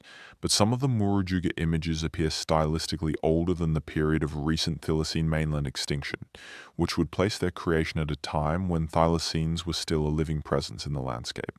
There are also images from Australian rock art traditions that researchers have tentatively identified as depicting Megafauna species that went extinct much earlier. An image from the Kimberley region of northwestern Western Australia, a large painting in the Gwion style, shows an animal that some researchers believe may be a representation of a marsupial tapir. Other images have been proposed as representations of Genyornis or Palokestes. These identifications are contested, and the dating of rock art is technically extremely difficult, so caution is appropriate. But the principle that rock art can preserve visual memories of extinct animals is not inherently implausible. If Aboriginal oral traditions can preserve the memory of landscapes that have been underwater for 10,000 years, then rock art images that preserve the memory of animals that went extinct 40,000 years ago are at least within the realm of possibility for a cultural tradition of sufficient continuity and depth. The Nawala Gabanmung site in Arnhem Land contains a charcoal drawing dated by direct carbon dating to approximately 28,000 years before the present. This makes it among the oldest dated drawings in Australia and one of the oldest in the world. The site is a rock shelter whose roof has been partially modified by human action, with stone columns removed over thousands of years to create a more open space, creating the oldest known example of deliberate architectural modification of a natural space anywhere in Australia and possibly in the world. People were shaping their built environment, creating spaces for ceremony and shelter. 28,000 years ago. People were creating and maintaining visual art traditions 50,000 years ago. People were managing landscapes with fire, hunting megafauna, crossing open oceans, developing complex mortuary rituals, and building bodies of ecological knowledge so deep and so precise that they have been usefully employed by modern conservation managers seeking to restore degraded Australian landscapes. The Ice Age in Australia was not a period of primitive survival. It was a period of sophisticated, complex, culturally rich human life, lived at the far end of the world, in conditions of remarkable challenge, by people who were equal in every cognitive respect to any human being alive today. Drop a comment and tell me where you are listening from right now. It does not matter where in the world you are. The fact that you are here, following a story about people who lived 65,000 years ago on a continent that looked nothing like it does today, is itself something worth noting. We are all, in some sense, the product of Ice Age survivors. Every person alive on Earth today is descended from people who made it through one of the most difficult periods in human prehistory. Whatever challenges you are navigating in your own life right now, that lineage is part of you. That persistence is in your blood. Number 16. The Wanambi and the other survivors. Not every large animal in Ice Age Australia went extinct. This is an important corrective to the narrative that the megafauna extinction swept the continent clean of all its imposing species. Some large or formidable animals survived the transition from the Pleistocene to the Holocene, the geological epoch we currently inhabit. They are still here. You can see some of them in zoos or in the wild if you visit the right parts of Australia. And their survival, while the most comparable species went extinct, raises interesting questions about what made the difference. But before we get to the survivors, let us spend a moment with an animal that did not make it. One that deserves more attention than it usually receives in popular accounts of Ice Age Australia. Wanambi neracortensis. Wanambi was a snake. Not a remarkable statement in Australia, where snakes are common and some of them are very large. But Wanambi was large in a way that puts modern Australian pythons in perspective. Estimates of its body length, derived from fossil vertebrae found at sites including the Narracourt Caves in South Australia, suggest that adult Wanambi reached lengths of approximately 5 to 6 meters, and may have weighed as much as 150 kilograms. That is larger than any snake currently living in Australia. But the remarkable thing about Wanambi is not its size, it is its ecological role. Wanambi was a constrictor, like modern pythons, but its skull morphology was different from pythons in ways that suggest it was not simply an enlarged python. The jaw structure and tooth arrangement of Wanambi are consistent with an ambush predator that targeted large prey, including prey significantly larger than itself. An ambush snake of 6 meters and 150 kilograms, lying in wait near a water source in Ice Age Australia, could have taken prey as large as juvenile Diprotodon or adult large macropods. For the human inhabitants of Ice Age Australia, Wanambi would have been a known and real hazard. A 6-meter constricting snake capable of taking large prey is capable of taking a human being. Whether Wanambi actually preyed on humans is unknown, but the snakes of Aboriginal Australian cultural tradition are significant and powerful beings, and the rainbow serpent, one of the most widely distributed and culturally important beings in Aboriginal cosmology across the continent, is commonly depicted as a large snake associated with water sources and capable of great power over both people and landscape. Some researchers have speculated that the rainbow serpent tradition preserves a cultural memory of Wanambi, which lived near water sources and was large enough to have been a genuine threat to human life. The cultural resonance of the serpent as a landscape power, as a being that must be approached with respect and ceremony, might encode thousands of years of real-world experience with very large predatory snakes. This is speculative, but it is the kind of speculation that, given what we know about the longevity and fidelity of Aboriginal oral traditions, deserves to be taken seriously rather than dismissed. Wanambi went extinct approximately 40,000 years ago, around the same time as most of the other megafauna. Its disappearance is, if anything, more puzzling than that of the large herbivores, because large constrictors tend to be long-lived, slow reproducing, and capable of surviving extended periods without food. They are, in principle, resistant to hunting pressure, in ways that large herbivores are not, but they are vulnerable to the loss of their prey base. If the large herbivores that Wanambi depended on for food went extinct, Wanambi would have been left in an ecosystem that could no longer support an animal of its size.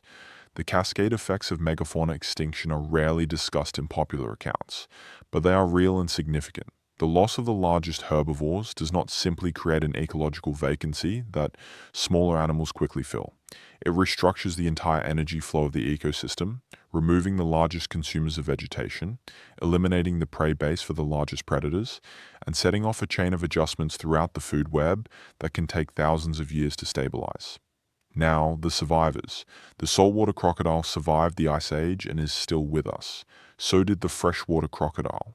So did the large monitor lizards, the goannas, including the Komodo dragon's largest living relative, the parenti, which reaches lengths of over 2 meters. So did the wombat, though reduced from its Pleistocene diversity. So did the kangaroos and wallabies, though significantly smaller on average than their Ice Age predecessors. So did the echidna, which is one of only 2 surviving egg-laying mammals in the world, the other being the platypus, both of which also survived. The common thread among the survivors seems to be some combination of smaller body size, wider dietary flexibility, and ecological adaptability. The animals that made it through were those that could adjust their behavior and diet in response to changing conditions, that were not so specialized in their ecological requirements that the restructuring of the landscape left them without a viable niche. The animals that did not make it were, in general, the most specialized, the most size-dependent on specific resources, and the most vulnerable to even modest additional mortality pressure. That pattern holds across megafauna extinctions worldwide. Specialization is a vulnerability. Flexibility is a survival strategy. And this principle, which you can read in the fossil record of the Pleistocene, applies to a remarkable range of scales and contexts beyond just Ice Age ecology. Number 17. Language and landscape. The Aboriginal Australian languages are the oldest continuous language families on Earth. This is not a figure of speech. It is a statement about what the linguistic record, taken together with the archaeological record and the genetic record, tells us about the history of human language in Australia. The language families of Aboriginal Australia have been isolated from the language families of the rest of the world for at least 65,000 years, possibly longer. They have evolved in isolation from the linguistic developments that have occurred everywhere else, and they bear the marks of that long, independent development. There are, or were before European colonization, between 200 and 500 distinct Aboriginal Australian languages. Depending on how language boundaries are drawn and whether related speech varieties are counted as dialects of a single language or as separate languages. This linguistic diversity is remarkable in a population that was, at the time of European contact, estimated at somewhere between 300,000 and 1 million people total across the entire continent. For context, the continent of Europe, with many times that population density, speaks languages descended from a much smaller number of language families. This diversity reflects the depth of regional differentiation that develops over tens of thousands of years of geographic separation and local cultural development. Different groups in different parts of Australia developed distinct languages, just as they developed distinct cultural traditions, technologies, and ecological knowledge systems suited to the specific environments they inhabited. The languages of the desert interior are different from the languages of the tropical north, which are different again from the languages of the cool southeast, in ways that reflect both geographic separation and the different adaptive pressures of different environments. What language tells us about Ice Age Australia is partly about what it does not tell us directly, which is everything that was said in those languages before writing was invented. All of the knowledge, the stories, the instructions, the arguments and debates and songs and prayers of 65,000 years of Australian prehistory was transmitted orally, person to person, generation to generation. None of it was written down. All of it was preserved in the memories of living human beings and in the cultural structures that those people maintained to ensure the transmission continued. This is why the oral traditions of Aboriginal Australians matter so profoundly to the scientific understanding of Australian prehistory. The information in those traditions is not separate from the scientific record. It is part of the scientific record, the part that was preserved in a medium that is only now being taken seriously by researchers trained in academic traditions that have historically privileged written and physical evidence over oral testimony. The stories that describe drowned coastlines are geological information. The songs that encode navigation routes across landscapes that have since been transformed by climate change are geographical information. The names given to species that are now extinct carry biological information. The ceremonial obligations attached to water sources encode hydrological information about how water moves through specific landscapes. The fire management protocols embedded in seasonal ceremony encode ecological information about how specific vegetation types respond to fire under specific conditions. This knowledge is not folklore in the dismissive sense. It is science. It is the accumulated result of tens of thousands of years of careful observation, experimentation, and transmission, carried out by intelligent people who were just as capable of rigorous thought as any modern researcher and who had the considerable advantage of time. 65,000 years of sustained observation of the same landscape produces a depth of knowledge that no modern scientific research program, however well funded, can replicate. The challenge for the relationship between Western science and Indigenous knowledge in Australia is not primarily a scientific challenge. It is a political and ethical one. It requires acknowledging that a tradition of knowledge was systematically suppressed, devalued, and nearly destroyed by colonial processes, and that the recovery of that knowledge for both cultural and scientific purposes requires relationships of genuine respect and reciprocity between knowledge holders and researchers, rather than the extractive relationships that characterize most of Australian anthropology in the 19th and 20th centuries. That is not a comfortable thing for scientific institutions to acknowledge, but it is where the evidence points. Number 18, the Ice Age sky. There is something that rarely gets mentioned in accounts of Ice Age human life, and it is one of the most important environmental differences between the world those people inhabited and the world we inhabit now. The sky was darker, not in a supernatural sense, not in a metaphorical sense, literally darker. The night sky of Ice Age Australia, observed from any location on the continent, would have been dramatically, staggeringly darker than the night sky that most people reading this have ever experienced. There was no electric lighting. There were no cities. There were no roads with headlights or factories with illuminated windows or the diffuse orange glow of suburban sprawl that now makes the night sky in most parts of the developed world a washed-out, star-thin disappointment. The night sky of Ice Age Australia would have been the kind of sky that you can now only see in the most remote parts of the world. The Atacama Desert, the Tibetan Plateau, the Deep Sahara. a sky so full of stars that the Milky Way casts a shadow, a sky in which the large and small Magellanic Clouds, the satellite galaxies of our own Milky Way, are easily visible to the naked eye as distinct, fuzzy patches of light. A sky in which the zodiacal light, the faint cone of light produced by sunlight reflecting off interplanetary dust, is visible before dawn and after dusk as a distinct feature of the night.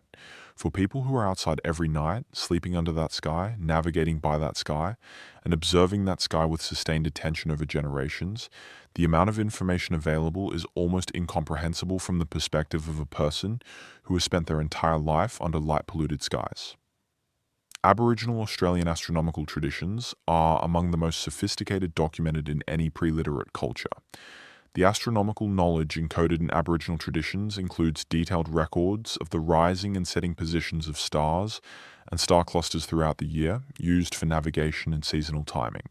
It includes the identification of dark nebulae, the coal sacks and other dark patches in the Milky Way, where interstellar dust clouds block the light of background stars, as figures and constellations in their own right, something that no other astronomical tradition in the world developed. Western astronomy focuses on star patterns, the bright dots of light.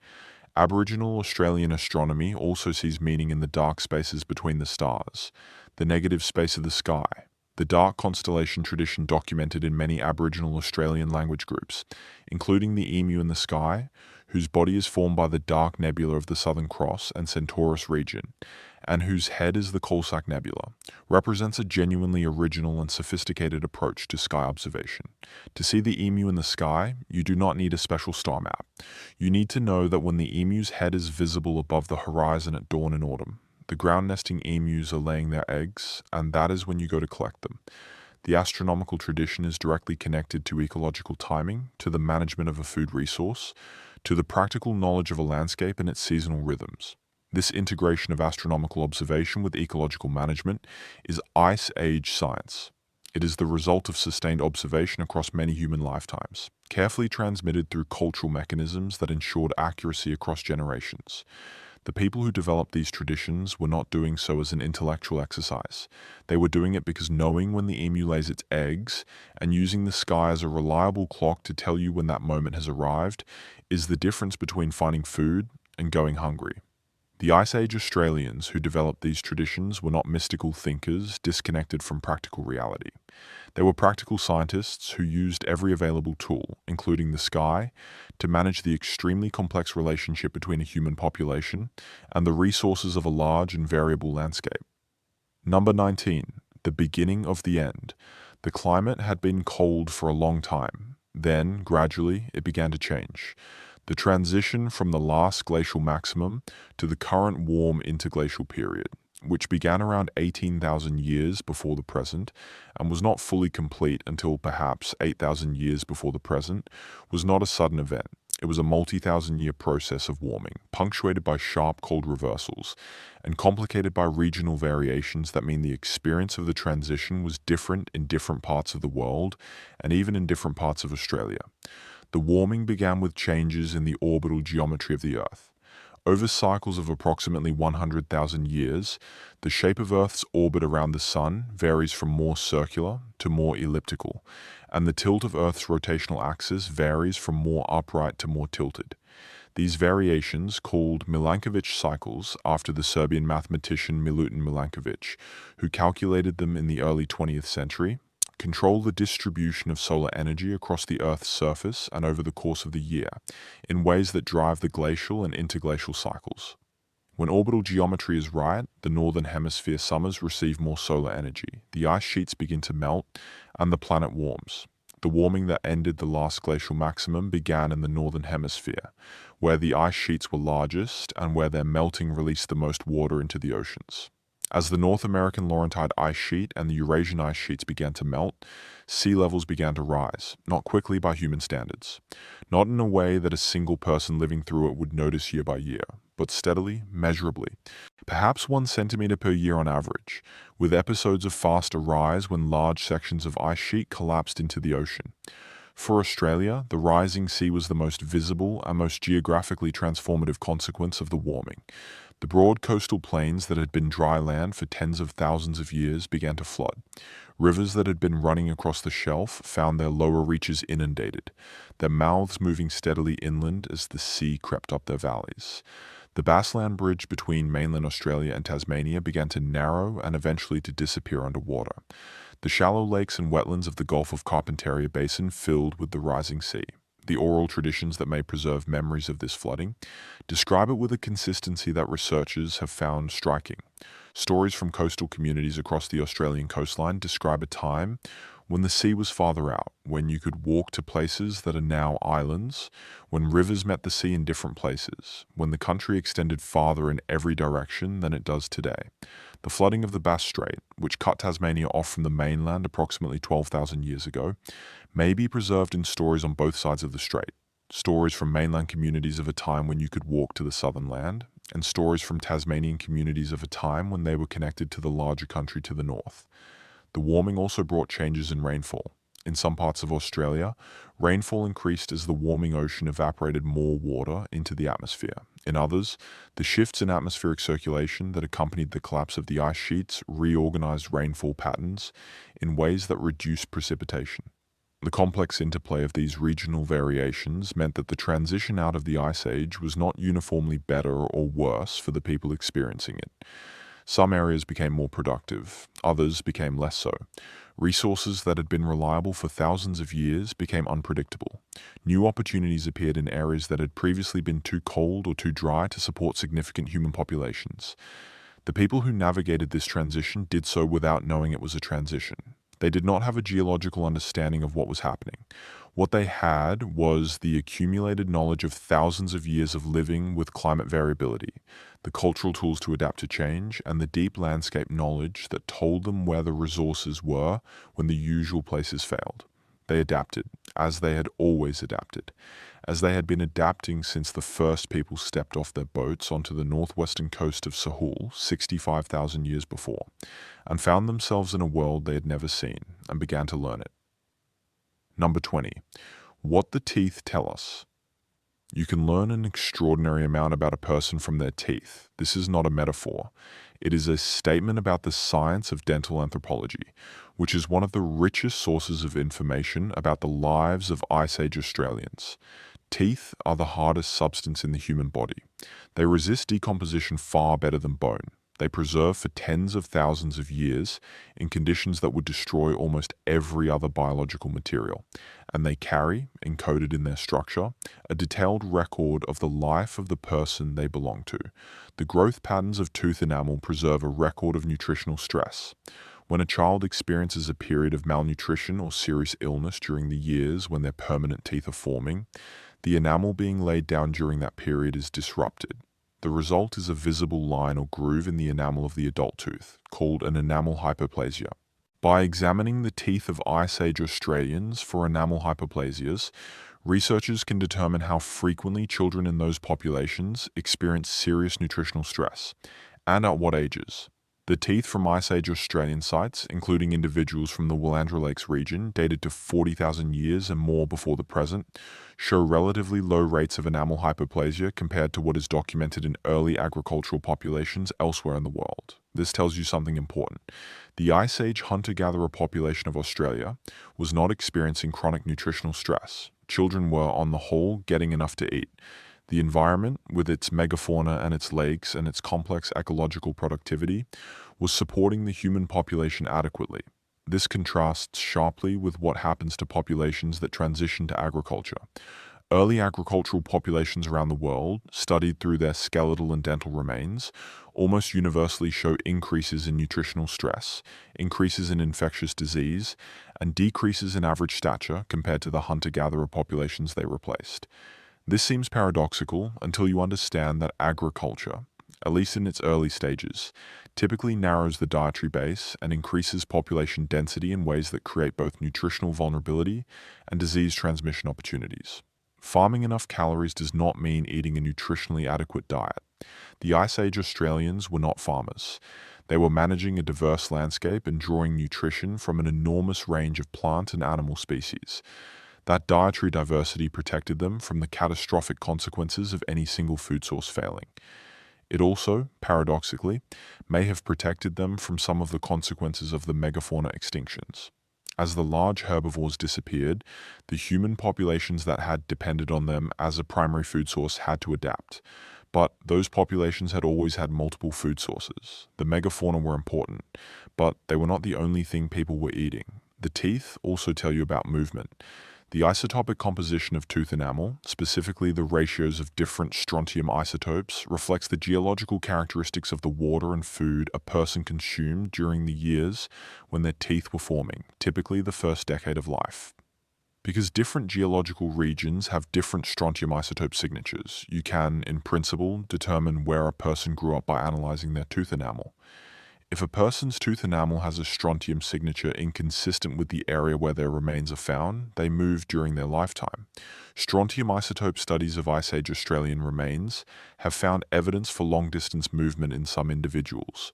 People who grew up in one geologically distinct region are found buried in another, hundreds of kilometers away.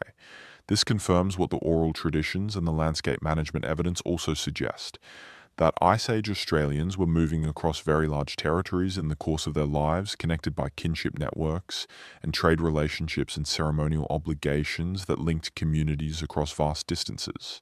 This was not a world of isolated local groups scratching for survival in separate corners of the continent.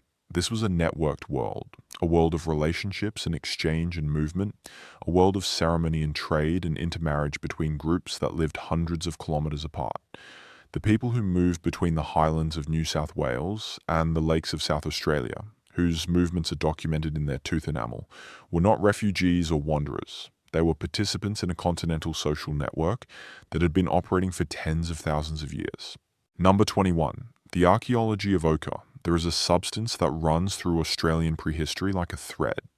It shows up at the oldest sites. It shows up at the newest ones. It shows up on bones and on rock walls and on the bodies of the living and the dead. It is the color of the Australian interior, the deep red-orange of the Pilbara and the Flinders Ranges, and the sandstone gorges of Central Australia. And it carries in the chemistry of its pigments and in the patterns of its use information about the social and cultural life of Ice Age Australians that nothing else preserves. Ochre, iron oxide pigment. Red, yellow, purple, orange, depending on the specific mineral form. It is common in many parts of Australia, occurring naturally in iron-rich soils and rock formations across the continent. And it has been used by Aboriginal Australians for at least 50,000 years, possibly longer, in quantities and in ways that tell you this was not casual or incidental use. The Majid baby site in Arnhem Land, with its 65,000-year dates, contains ground ochre among the earliest cultural materials. The grinding of ochre requires a specific tool, a flat or slightly concave stone with a roughened surface used to abrade the ochre nodule against it, and these grinding stones appear in the Majid baby assemblage.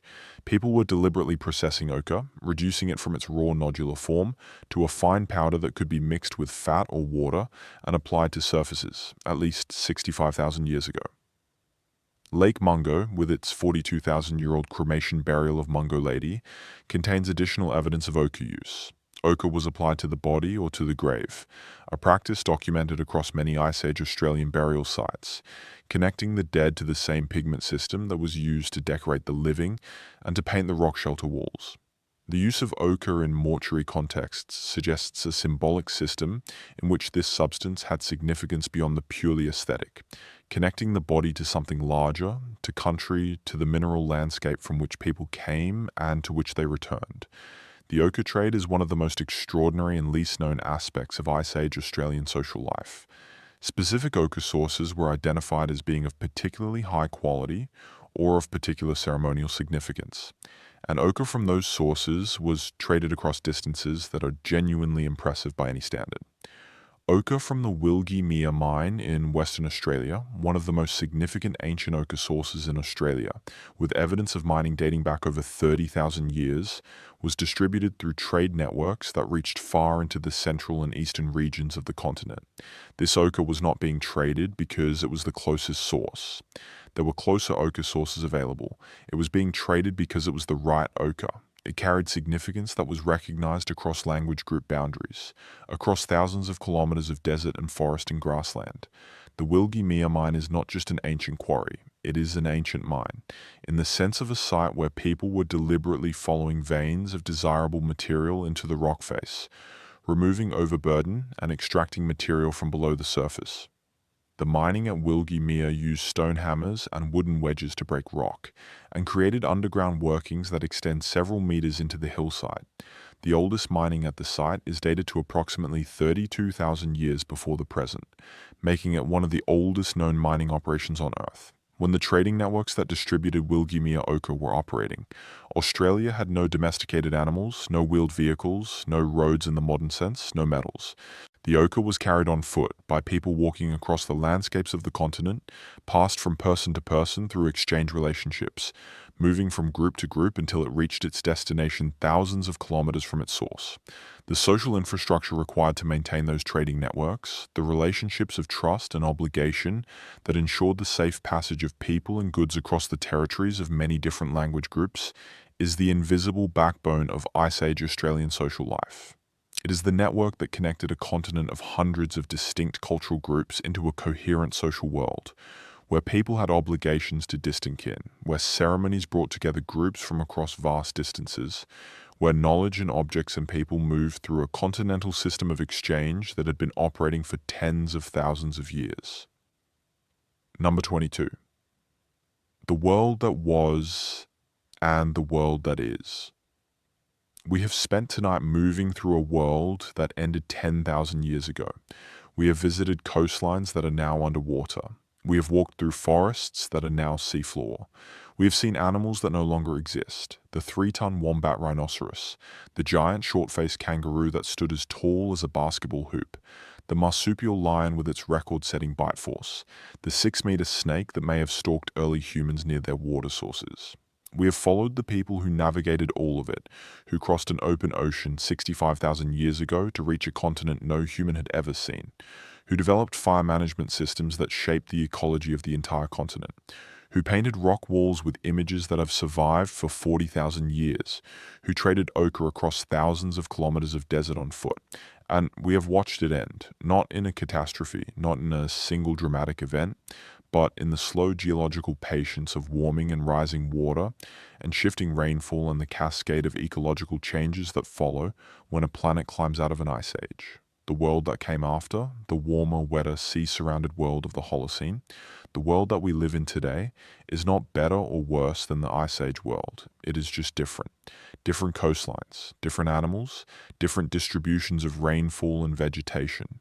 The people who made the transition from one to the other did not mark it as a geological epoch boundary because they had no category for geological epoch. They simply adapted. They moved to where the resources went. They developed new technologies suited to new environments. They found new names for new landscapes and incorporated the memory of lost landscapes into their stories and songs. The ochre that was traded across the continent during the Ice Age is still in the Wilgie mine. The rock art painted on Australian shelter walls before the last ice was gone is still on those walls. The stories that describe drowned coastlines are still being told by the descendants of the people who watched those coastlines disappear. The connection between the Ice Age and the present in Australia is not broken. It is attenuated, stressed, damaged by the catastrophic disruption of colonization, but not broken. There are people alive today who carry the cultural continuity of 65,000 years in their memories and their ceremonies and their relationships with country. That is the most extraordinary fact in this entire story. Not the megafauna, not the glaciers, not the drowned coastlines or the ancient rock art or the earliest cremation burial in human history. Those are all remarkable. But the most remarkable thing is that a cultural tradition, a continuous thread of knowledge and story and ceremony, has been maintained across 65,000 years, through multiple ice ages, through the transformation of a continent, through the drowning of an entire world and the emergence of a new one, and is still here, in the same country, with the same sky above it, different stars at different positions, because the slow wobble of the Earth's axis has shifted the orientation of the night sky over 65,000 years. But the same sky, the same red rock, the same dry interior, the same rivers, smaller now and less reliable, but running through the same valleys. The same continent, different shaped, differently bounded, but still the same ancient, worn-down, iron-red heart of land. If you ever have the chance to stand in the Australian interior at night, Away from the cities and the light pollution, with the Milky Way overhead in its full undimmed intensity, and the Southern Cross setting slowly in the west, you will understand something that cannot be fully communicated in words.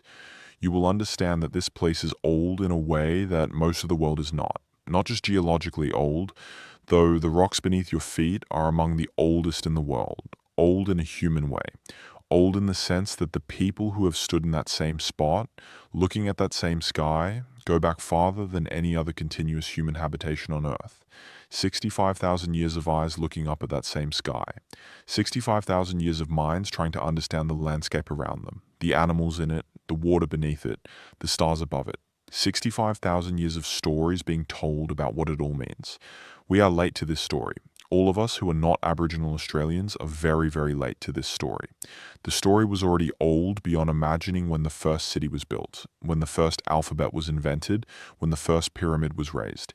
The Ice Age Australia that we have been exploring tonight is not ancient history in the sense of something remote and irrelevant. It is the foundation of the oldest continuous human story on Earth, and that story is still being written. Number 23. The Narracourt Caves. There is a place in the southeastern corner of South Australia, not far from the border with Victoria, where the ground opens up and swallows things. It has been doing this for more than 500,000 years. The landscape around Narracourta is limestone country, the kind of terrain where rainwater, slightly acidified by dissolved carbon dioxide from the soil, slowly dissolves the bedrock over geological time, creating a hidden underworld of caves and passages and chambers beneath the surface.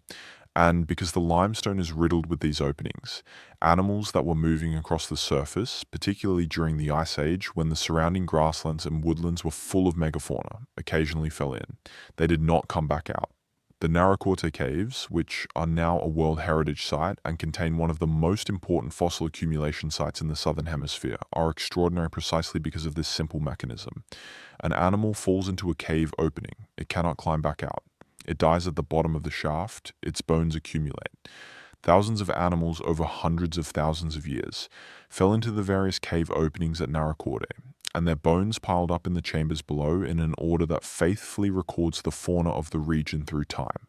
The fossil bone deposits at Narracourta are so rich that paleontologists have barely begun to excavate them.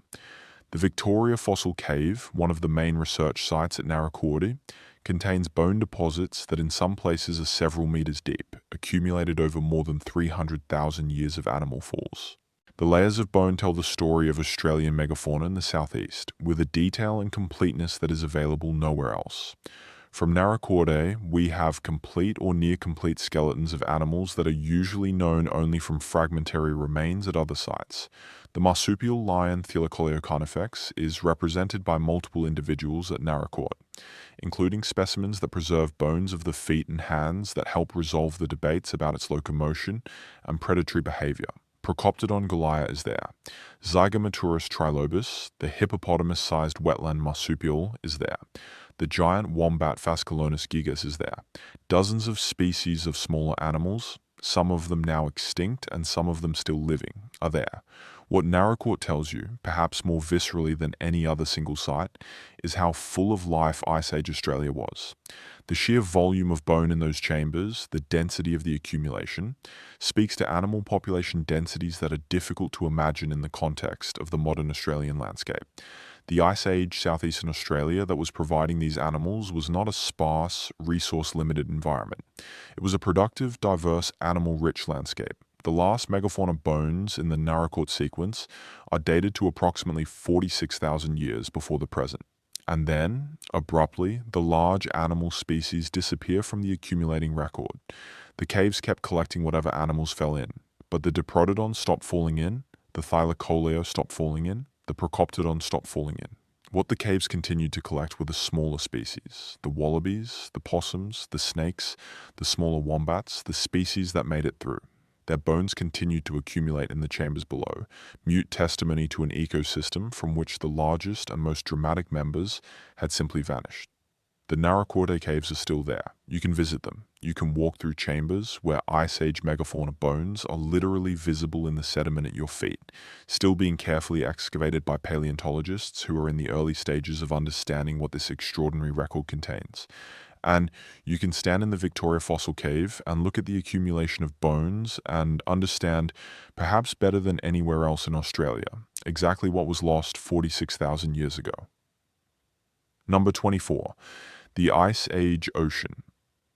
We have spent most of tonight on the land, but the ocean around Ice Age Australia was as different from the ocean of today as the land was, and the people of Sahul were not just terrestrial creatures, they were maritime people. They had to be. They arrived by boat. The ocean of the last glacial maximum was colder than the ocean of today by an average of approximately 3 degrees Celsius at the surface. That sounds modest, but in oceanographic terms, it represents an enormous amount of missing thermal energy. Cold water is denser than warm water. Colder ocean surface temperatures mean different patterns of ocean circulation, different distributions of nutrients, different productivity of the marine food web, and ultimately different distributions of fish and marine mammals and the seabirds and coastal peoples who depend on them. The coral reefs of northern Australia would have been significantly stressed by the cooler and more acidic conditions of the glacial ocean. The Great Barrier Reef, which is today the largest coral reef system in the world, did not exist in its current form during the last glacial maximum. The reef as we know it sits on a continental shelf that was dry land during the Ice Age. The ancestral reef structures that preceded the modern reef were smaller, lower sea level systems positioned at the seaward edge of the then emergent shelf, and they were significantly different in their extent and species composition from the reef that Australian environmentalists are fighting to protect today. When the sea level began rising at the end of the Ice Age, the ancestral reef structures were slowly submerged, and the coral communities had to track the rising water level, colonizing new substrate as the shelf was flooded. The modern Great Barrier Reef is a post-Ice Age structure, built mostly over the past 10,000 years on the now submerged continental shelf. It is younger, in its current form, than the Stonehenge Monument in Britain. The sea around southern Australia during the last glacial maximum was significantly colder than today.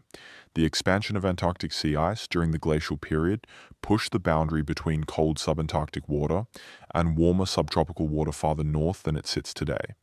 The waters around Tasmania and southern Victoria would have been noticeably colder, supporting different species of fish and marine mammals. For the people who were living on the Tasmanian coast during the Ice Age, this cold ocean was a resource, not just a barrier. Cold water is more nutrient-rich than warm water in many contexts, supporting higher densities of shellfish and finfish than the warmer waters around northern Australia. The coastal middens at archaeological sites on the Tasmanian coast contain the remains of fur seal bones, indicating that the Ice Age Tasmanians were hunting fur seals, which are cold water animals that congregate on exposed rocky coasts in large numbers during breeding season. Fur seal hunting requires either open water pursuit by boat or ambush hunting on the breeding beaches where the seals haul out.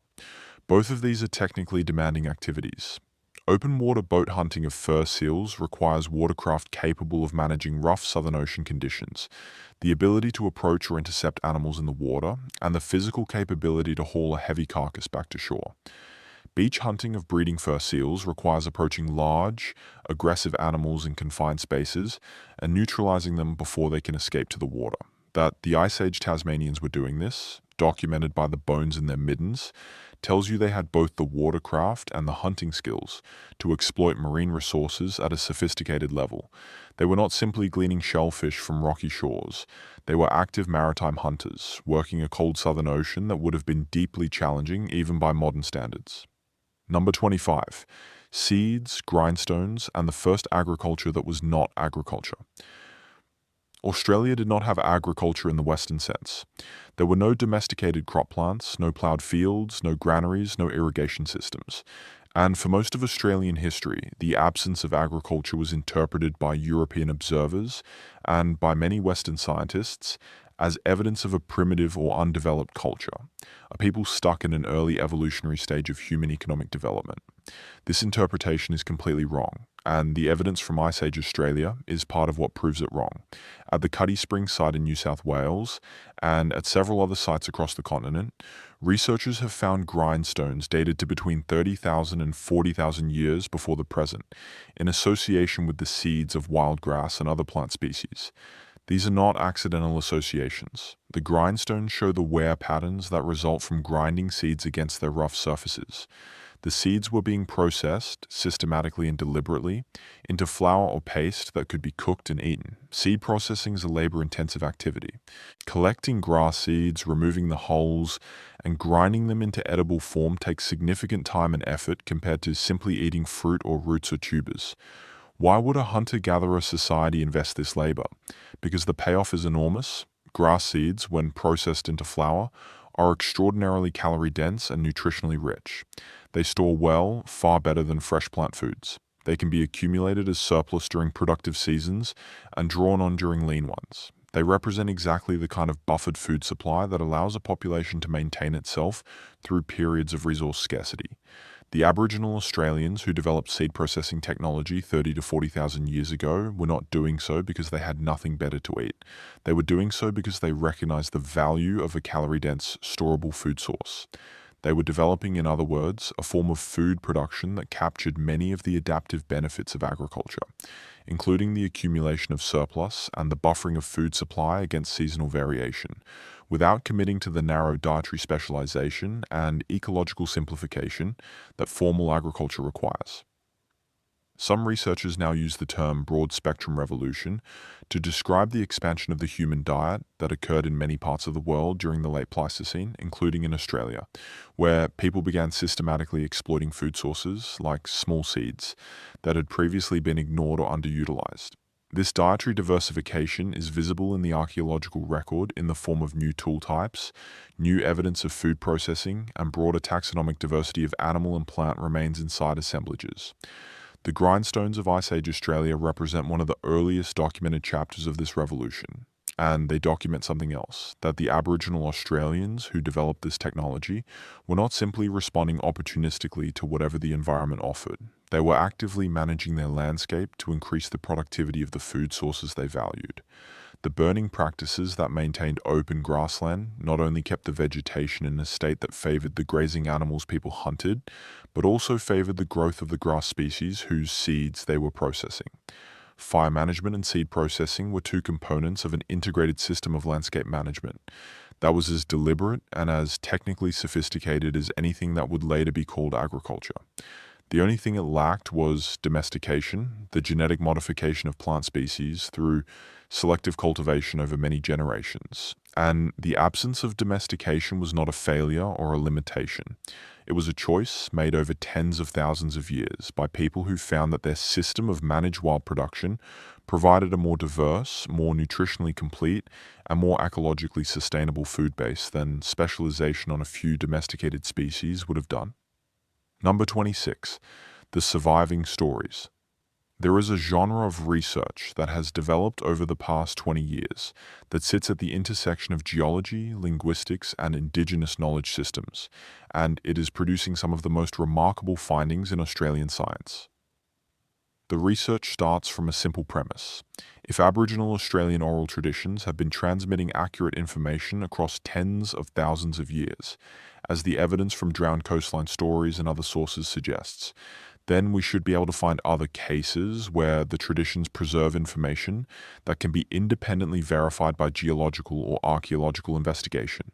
And if we find those cases, they tell us both something about the content of the traditions and something about the mechanisms by which such long-term information transmission is achieved. The most comprehensive study of this kind was published in 2015 by Patrick Nunn and Nicholas Reed, researchers at the University of the Sunshine Coast and Charles Darwin University respectively. Nunn and Reed analysed 18 Aboriginal Australian oral traditions from coastal communities around the continent that appeared to describe the flooding of coastal land by rising seas. They then compared the geographical details in the stories with what is known from sea level reconstruction data about when specific locations around the Australian coast were flooded. What they found was striking. In all 18 cases, the traditions appeared to describe events that could be geologically dated to between about 7,000 and 13,000 years before the present, the period during which sea levels around Australia were rising most rapidly as the Ice Age ended. The traditions were not vague. They described specific geographical features, the locations of islands that were once connected to the mainland, the positions of former coastlines, the behavior of the sea as it advanced. And in several cases, those specific features could be matched to mapped bathymetric features of the modern seafloor. One tradition from the Narunga people of York Peninsula in South Australia describes the flooding of the Spencer Gulf, a large inlet that is now one of the most prominent features of the South Australian coastline. The tradition speaks of a time when you could walk across what is now the mouth of the Gulf, when the land was continuous where the water is now. The bathymetric data for the entrance to Spencer Gulf shows a shallow ridge, a former land connection, at a depth consistent with flooding between 10,000 and 12,000 years before the present. The tradition appears to encode a geographical memory of a land feature that was last above water at least 10,000 years ago. These are not myths. They are not symbolic stories about the relationship between humans and the sea. They are eyewitness accounts of specific geographical events, transmitted across 400 to 500 human generations with sufficient fidelity to preserve verifiable geographical details. The mechanism by which this transmission achieves such fidelity is itself a subject of research. The most plausible explanation involves several interacting factors: ceremonial contexts that impose strict verbal accuracy requirements on transmission, the cross-checking of information across multiple independent knowledge holders, the embedding of information in song and dance, which are more resistant to degradation through transmission than prose narrative, and the attachment of specific information to specific geographical locations, which provides a persistent physical anchor for the knowledge that helps detect and correct errors when the people with the knowledge return to the relevant country. Whatever the specific mechanisms, the result is a body of knowledge that has no parallel anywhere in the world. No other culture has documented transmission of accurate empirical information across timescales even approaching what the Australian evidence suggests. The Ice Age floods, the coastlines, the landscapes, the animals, the events, they are all still there in the memories of living people, waiting for researchers with the linguistic skills, the geological knowledge, and the respectful relationships with knowledge holders needed to retrieve them. The Ice Age did not end for Aboriginal Australians when the ice melted. It ended when someone remembered it for the last time, and that moment has not yet come. Number 27. The mountains that remembered ice. There is a mountain range in southeastern Australia that looks, in its higher reaches, like it belongs in a different country. The Australian Alps, the highest part of the Great Dividing Range, rise to elevations of over 2,000 meters in several places, with the highest peak, Mount Kosciuszko, reaching 2,228 meters above sea level. In the modern world, these mountains carry snow for a few months each year, and Australia's small ski industry is concentrated on their slopes. But in summer they are treeless above the alpine tree line, covered in low shrubby vegetation and herbs that carpet the rocky ground in colors that seem startling after the dry brown of the lowlands below. What these mountains look like now is a pale shadow of what they looked like during the last glacial maximum. At the height of the glaciation, the Australian Alps were genuinely glaciated in their upper portions, not on the scale of the Alps of Europe or the Rocky Mountains of North America, because the Australian ranges are lower and the continent is farther from the poles than either of those regions, but glaciated nonetheless. Small valley glaciers moved down from cirques in the highest areas. Periglacial processes, the freeze-thaw cycling that shatters rock and moves sediment on slopes just below the permanent snowline, extended well below the glaciated zones. The tree line was depressed by 800 to 1,000 meters compared to its modern position, meaning that what is now subalpine woodland was then open tundra, and what is now wet eucalyptus forest at mid-elevations was then significantly different vegetation. The evidence for this glaciation is written clearly in the landscape. The Kosciuszko Plateau carries numerous small lakes, tarns, and glacial lakes, whose basins were carved by ice. The Blue Lake and Lake Albina in the main range area of the Kosciuszko National Park are textbook glacial lakes, their depths and shapes determined by the excavating action of past glaciers.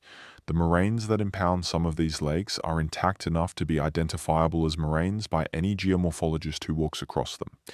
In the Tasmanian section of the story, we discussed glaciation at length, but the Australian Alps carry their own glacial legacy, smaller in scale but no less real, and the people who lived in and around these mountains during the last glacial maximum were living in conditions significantly more severe than anything experienced there today. What we know about human occupation of the Australian highlands during the Ice Age is limited, because the high altitude sites are difficult to excavate, and many of the Ice Age surfaces in the mountains have been modified by post-glacial processes. But there is evidence for human occupation of the high country going back at least 22,000 years from sites in the mountains of southeastern Australia. These were not temporary visitors. They were people who knew this country, who had seasonal relationships with the resources of the highlands, who moved between the lowlands and the mountains as the seasons shifted and the available food changed. The movements between highland and lowland environments that are documented in the historical era for Aboriginal Australians in the southeast, specifically the movements associated with bogong moth harvesting in the mountains of the Australian Alps, may have Ice Age roots. The bogong moth, Agrotis infusa, aggregates in enormous numbers in alpine rock crevices during the summer months to avoid the heat of the lowland summer, and these aggregations were exploited by Aboriginal people as a concentrated high-protein, high-fat food source. Historical accounts describe the gathering of many different groups in the alpine areas during moth season for both harvesting and ceremony. How far back these practices extend is unknown, but the moths were certainly present during the Ice Age, and the mountains were certainly occupied. The tradition of coming to the high country in summer, of harvesting the concentrated resources of the alpine zone, of meeting in the mountains across group boundaries, may be one of the oldest continuous cultural practices in Australian prehistory. Number 28. What the sand dunes remember. The sand dunes of Australia are not static. They never have been. In the modern era, the great sand dune fields of the Australian interior, the Simpson Desert with its parallel red dunes running for hundreds of kilometres across central Australia, the Great Sandy Desert of Western Australia, the Strzelecki Desert of southwestern Queensland, are largely stable. Vegetation holds the sand in place. The dunes are covered with spinifex grass and scattered shrubs that knit the surface together and prevent the sand from moving in response to wind. But during the last glacial maximum, these dune fields were active. The vegetation that now holds them in place was absent or greatly reduced. The dune crests were bare sand, moving with the wind, building and migrating across the landscape in response to the drier, windier conditions of the glacial period. The Simpson Desert's dunes were not just bigger during the Ice Age, they were moving. Active dune migration is a barrier to movement and settlement in ways that stable dune systems are not. A landscape of moving sand dunes is hostile to permanent occupation. Water sources are buried, vegetation is destroyed, the terrain changes continuously in ways that make navigation and food finding difficult. During the last glacial maximum, the most extreme phase of the glaciation, the Great Dune Fields of Central Australia may have been largely uninhabitable, and yet there is evidence that people were in the margins of these desert systems during the Ice Age. Sites at the edges of the Great Dune Fields, on the stony plains and rocky ranges that border them, contain human occupation evidence from the glacial period. The people of Ice Age Central Australia appear to have been living in the refugia, the protected and more productive zones that persisted in the marginal areas, while the central dune fields were active and inhospitable. The refugia of Ice Age Australia are one of the most important concepts in understanding the distribution and movement of people across the continent during this period. A refugium is an area where relatively favorable conditions persist during a period of widespread unfavorable conditions, allowing populations of plants, animals, and people to survive in a restricted area, while conditions are too harsh elsewhere.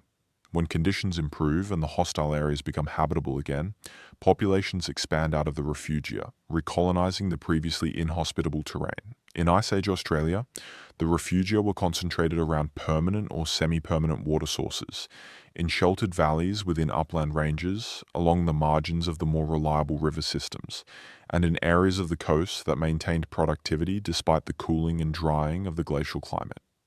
The genetic and linguistic diversity of modern Aboriginal Australian populations, when analysed with appropriate statistical methods, shows patterns consistent with a refugia model, populations that were fragmented into isolated or semi-isolated groups during the glacial maximum, then expanded and reconnected as conditions improved during the post-glacial transition. The sand dunes tell this story in physical form.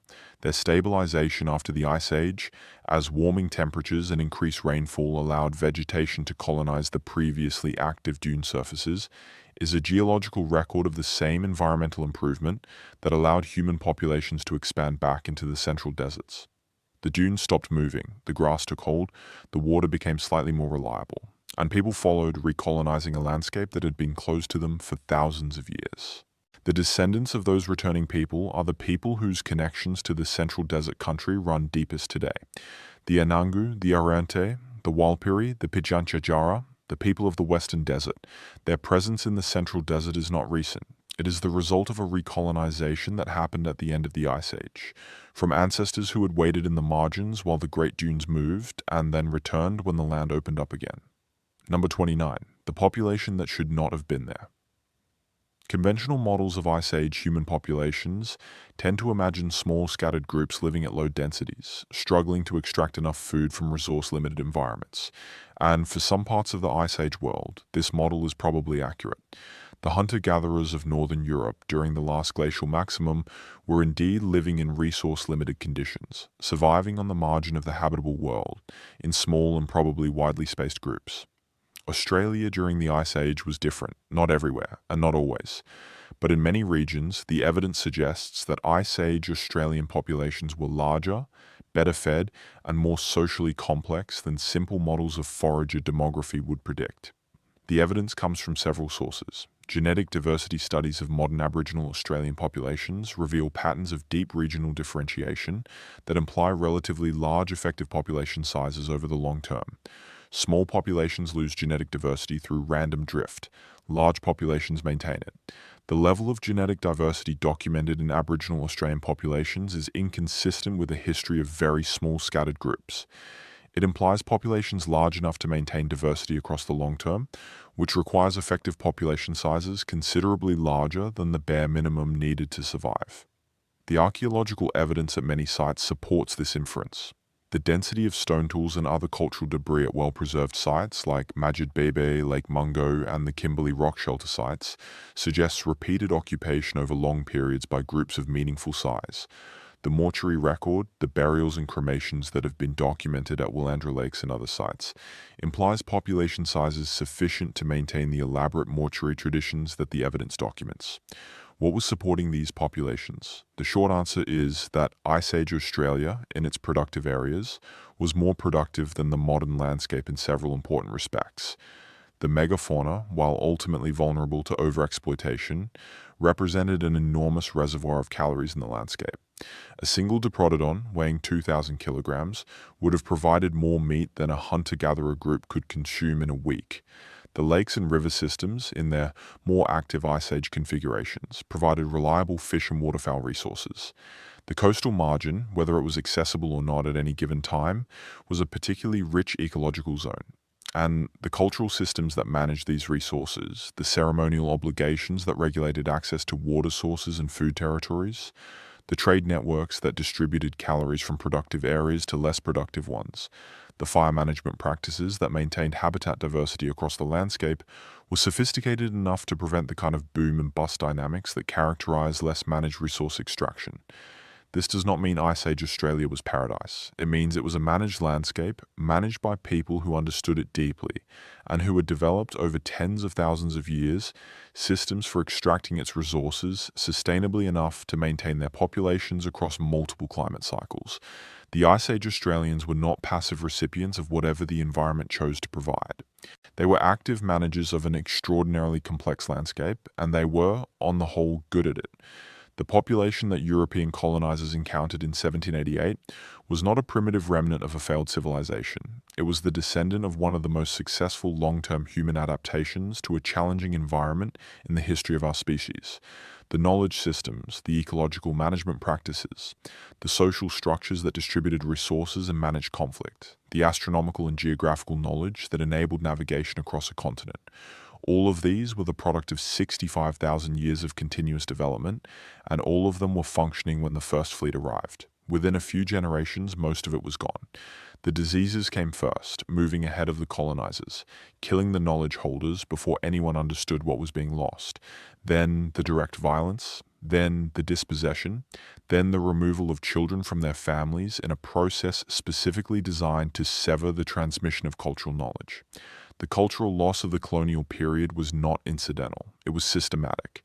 And what was lost, the Ice Age knowledge systems, the ecological management traditions, the astronomical traditions, the oral histories of drowned coastlines and extinct animals, and 10,000 years of landscape transformation was irreplaceable. Some of it survived. More survives than most people know, and the researchers and communities working to recover and document what remains are doing work of enormous importance, not just for Aboriginal communities, but for the scientific understanding of human prehistory and for the practical management of a landscape that colonization has damaged in ways that the Ice Age management systems, if more of them had survived, might have helped address. Number 30, the longest memory. We began tonight with a question: what was Australia like during the Ice Age? And the answer, as you have now heard across the course of this night, is extraordinarily complex. It was a continent bigger than it is today, connected to New Guinea in the north and Tasmania in the south, its coastlines extending far out onto shelves that are now seafloor. It was a continent with megafauna, with giants that have no modern equivalent, that were alive when the first Australians arrived, and that were gone within the blink of a geological eye after human arrival. It was a continent with glaciers in its southern highlands and moving dunes in its central deserts, and great inland lakes where there is now only salt and silence. It was also a continent with people, sophisticated, intelligent, culturally complex people who had made one of the most extraordinary journeys in human history to get there, and who spent the following 65,000 years building the deepest and most durable body of landscape knowledge anywhere on Earth. The story of Ice Age Australia is not a prehistory that ended. It is a prehistory that continues. The rocks remember the glaciers. The dune fields remember the wind. The lake beds remember the water. The fossil caves remember the animals. And the people whose ancestors lived through all of it remember, in stories and songs and ceremonies that are still being maintained, the world that was and the world that is and the connection between them. Memory is a technology. It is the technology by which organisms and cultures transmit information about the past into a future that has not yet arrived. The Ice Age Australians developed this technology to a level of sophistication that has never been matched anywhere else in the world, in the only context that made such development possible. 65,000 years of unbroken continuity in the same country, with the same sky, under the same stars. The world that ended at the close of the Ice Age is more present in Australia than anywhere else on Earth. It is present in the shape of the coastlines, in the memories of the drowned ones. It is present in the adapted descendants of the animals that survived, which still walk across the same red Earth their Ice Age ancestors knew. It is present in the stories, and it is present in the land itself, which is very old and which remembers everything. Number 31, the thylacine and what it tells us about time. The Tasmanian tiger is not an Ice Age animal in the popular imagination. Most people know it from the grainy black and white footage filmed at the Hobart Zoo in the 1930s, showing the last known individual, a female named Benjamin by zoo staff, pacing back and forth in her concrete enclosure until she died of neglect in September 1936. She died on a cold night when the keeper forgot to let her into the heated indoor section of her pen. The last of a species that had been on this continent for millions of years died because someone forgot to open a door. That footage, just over a minute of silent film, is one of the saddest documents in the history of Australian natural history, and it has fixed the thylacine in the public mind as an animal of the 20th century, a recent loss, a modern extinction that could have been prevented with a little more care and a few less bounty hunters. But the thylacine was an Ice Age animal. It was a Pleistocene animal. It was on this continent as a species or in closely related ancestral forms for at least 3 million years before the last glacial maximum. It was present in the Ice Age megafauna communities documented at Narration and other sites. It was one of the predators, alongside Thylacoleo, that shaped the behavior of the large herbivores. It was part of the functioning ecosystem of Sahul. The thylacine story through the Ice Age and beyond is one of progressive retreat. At the beginning of the Ice Age, thylacines were present across all of Sahul, from the tropical north to the temperate south, from the dry interior to the coastal margins. As the Ice Age progressed and the megafauna declined, the thylacine lost some of its prey base and its range may have contracted, but it persisted. It was still present on the Australian mainland at the time of European contact. Then something happened approximately 2,000 years before the present that drove it off the mainland while it survived in Tasmania. The timing of the thylacines' mainland extinction coincides almost exactly with the arrival of the dingo in Australia, approximately 3,000 to 4,000 years ago. The dingo is a domesticated dog that was introduced to mainland Australia, almost certainly by people arriving from Southeast Asia, and that rapidly spread across the continent. In Tasmania, there are no dingoes. There never have been. And in Tasmania, the thylacine survived until 1936. The correlation is striking enough that most researchers now believe the dingo was the primary driver of the thylacine's mainland extinction, through a combination of direct competition for prey and possibly direct predation on thylacine pups. A canid that hunts in packs is a formidable competitor for a marsupial carnivore that, based on the evidence from captive individuals and skull biomechanics, appears to have been a solitary ambush hunter rather than a pursuit predator. The introduction of the dingo was itself a consequence of human action, another layer in the long story of human modification of the Australian ecosystem. The first Australians arrived 65,000 years ago and may have contributed to megafauna extinctions. Later populations arrived with new technologies and new animals, including the dingo, and produced a new round of ecological modifications. And then European colonization produced the most rapid and most devastating round of all. The thylacine's extinction is often presented as a simple story of human stupidity. Colonial settlers paid a bounty for thylacine scalps because they believed the animals were killing sheep, the bounty hunters were efficient, and the species was exterminated within decades of systematic persecution. That narrative is accurate as far as it goes. But the full story of the thylacine runs from the Ice Age through the Holocene, through the colonial period, to the concrete enclosure in Hobart in 1936. And it is a story that illuminates every stage of the human relationship with Australian wildlife. The initial encounter, the long coexistence, the introduction of new stresses, and finally the rapid destruction that colonization brought.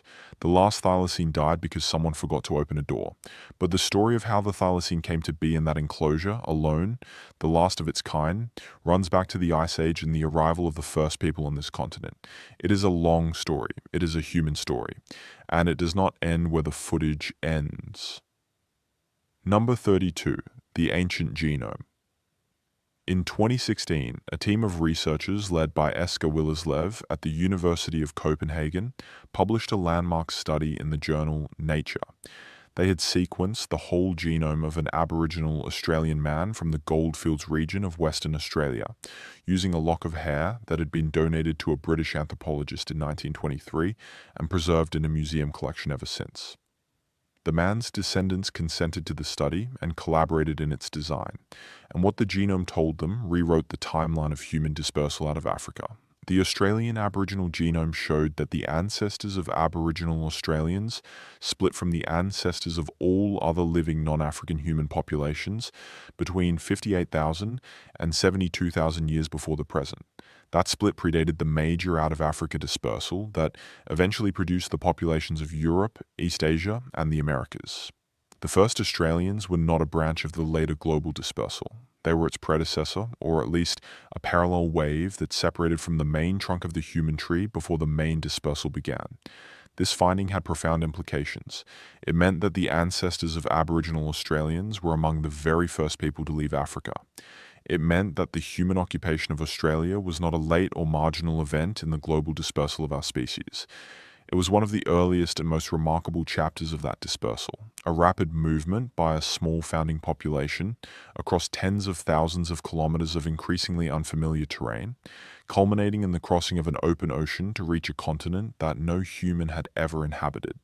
The genome also showed something remarkable about the subsequent history of Aboriginal Australians. Unlike the populations of Europe and East Asia, which show evidence of significant genetic input from later migrations and admixtures throughout the Holocene, the Aboriginal Australian genome showed extraordinary continuity. The same population that split from the rest of humanity between 58 and 72,000 years ago was still genetically recognizable as the same population in the 20th century.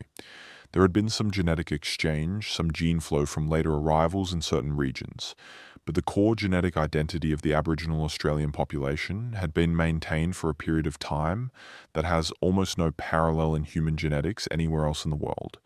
This genetic continuity is the genomic signature of the cultural and social continuity that we have been discussing all night. A population that maintains its connection to a specific piece of land, that transmits its knowledge and its cultural identity and its social structures across hundreds of generations, will also tend to maintain its genetic continuity in that land. The genome and the oral traditions are telling the same story.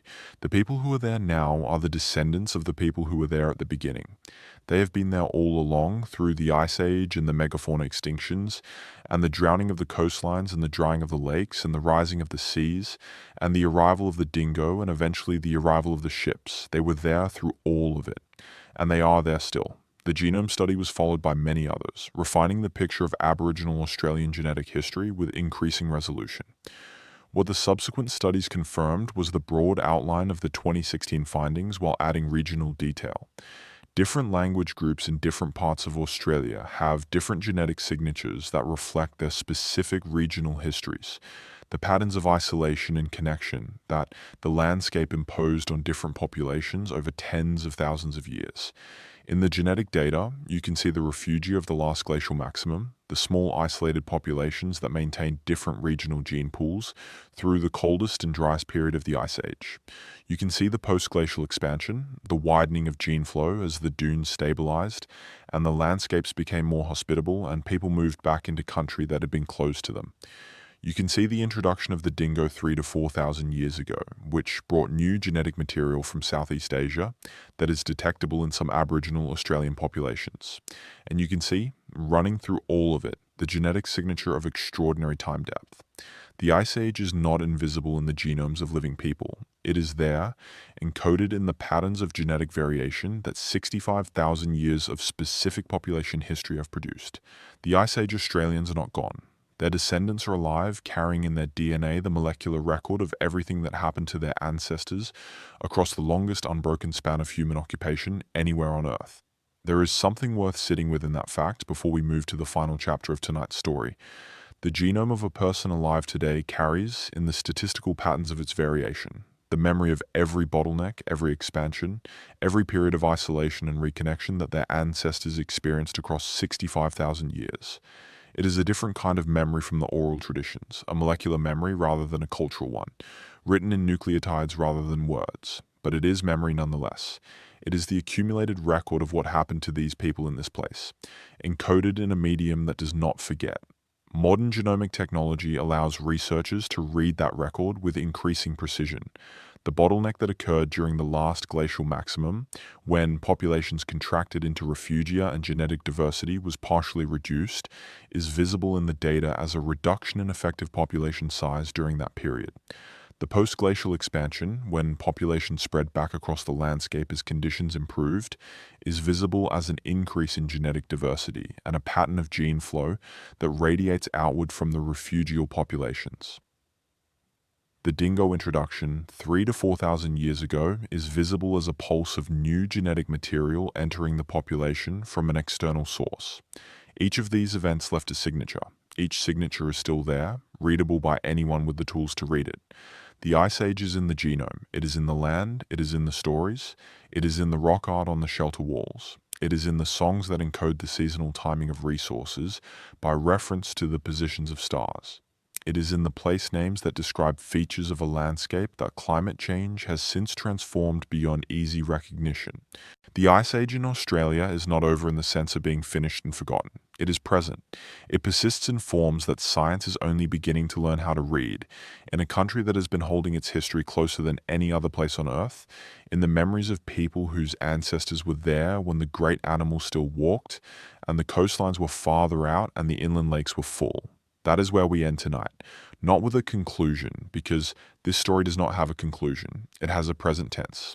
It is still happening in the country, in the people, in the land that remembers everything it has ever been.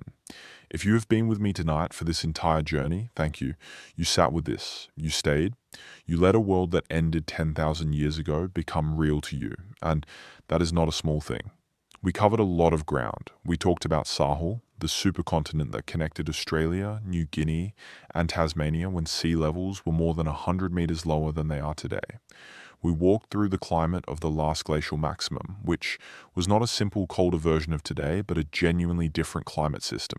We met the Megafauna, the giants of Ice Age Australia, Diprotodon and Thylacoleo and Procoptodon and Wanambi and Genyornis, extraordinary animals that survived multiple ice ages and climate cycles and then, within a geological blink of an eye after human arrival, were gone. We followed the first Australians, who crossed open ocean 65,000 years ago to reach a continent no human had ever inhabited, and who spent the following millennia building the deepest and most durable body of landscape knowledge in the history of our species.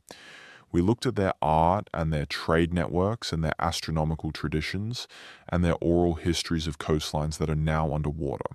We sat with the complexity of the megafauna extinction debate, which does not resolve cleanly into a hero's narrative or a villain's narrative, but tells a human story, smart, adaptive people interacting with a complex ecosystem in ways that had consequences they did not fully anticipate and could not fully control.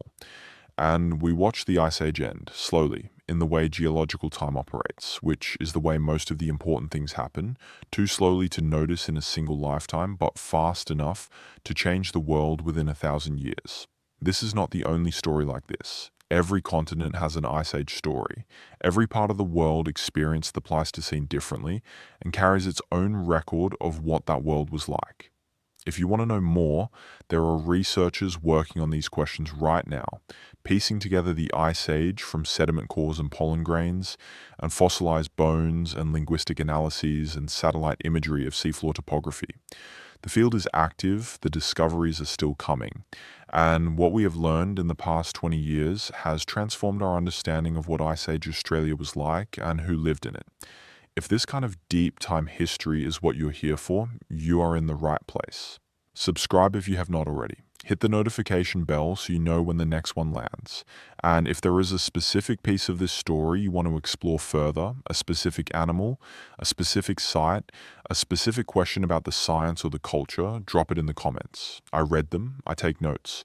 The world outside your window is about 4.5 billion years old. The Ice Age was last week by geological standards, and the people who lived through it are the ancestors of a living culture that is still here. Sleep well, dream of all country.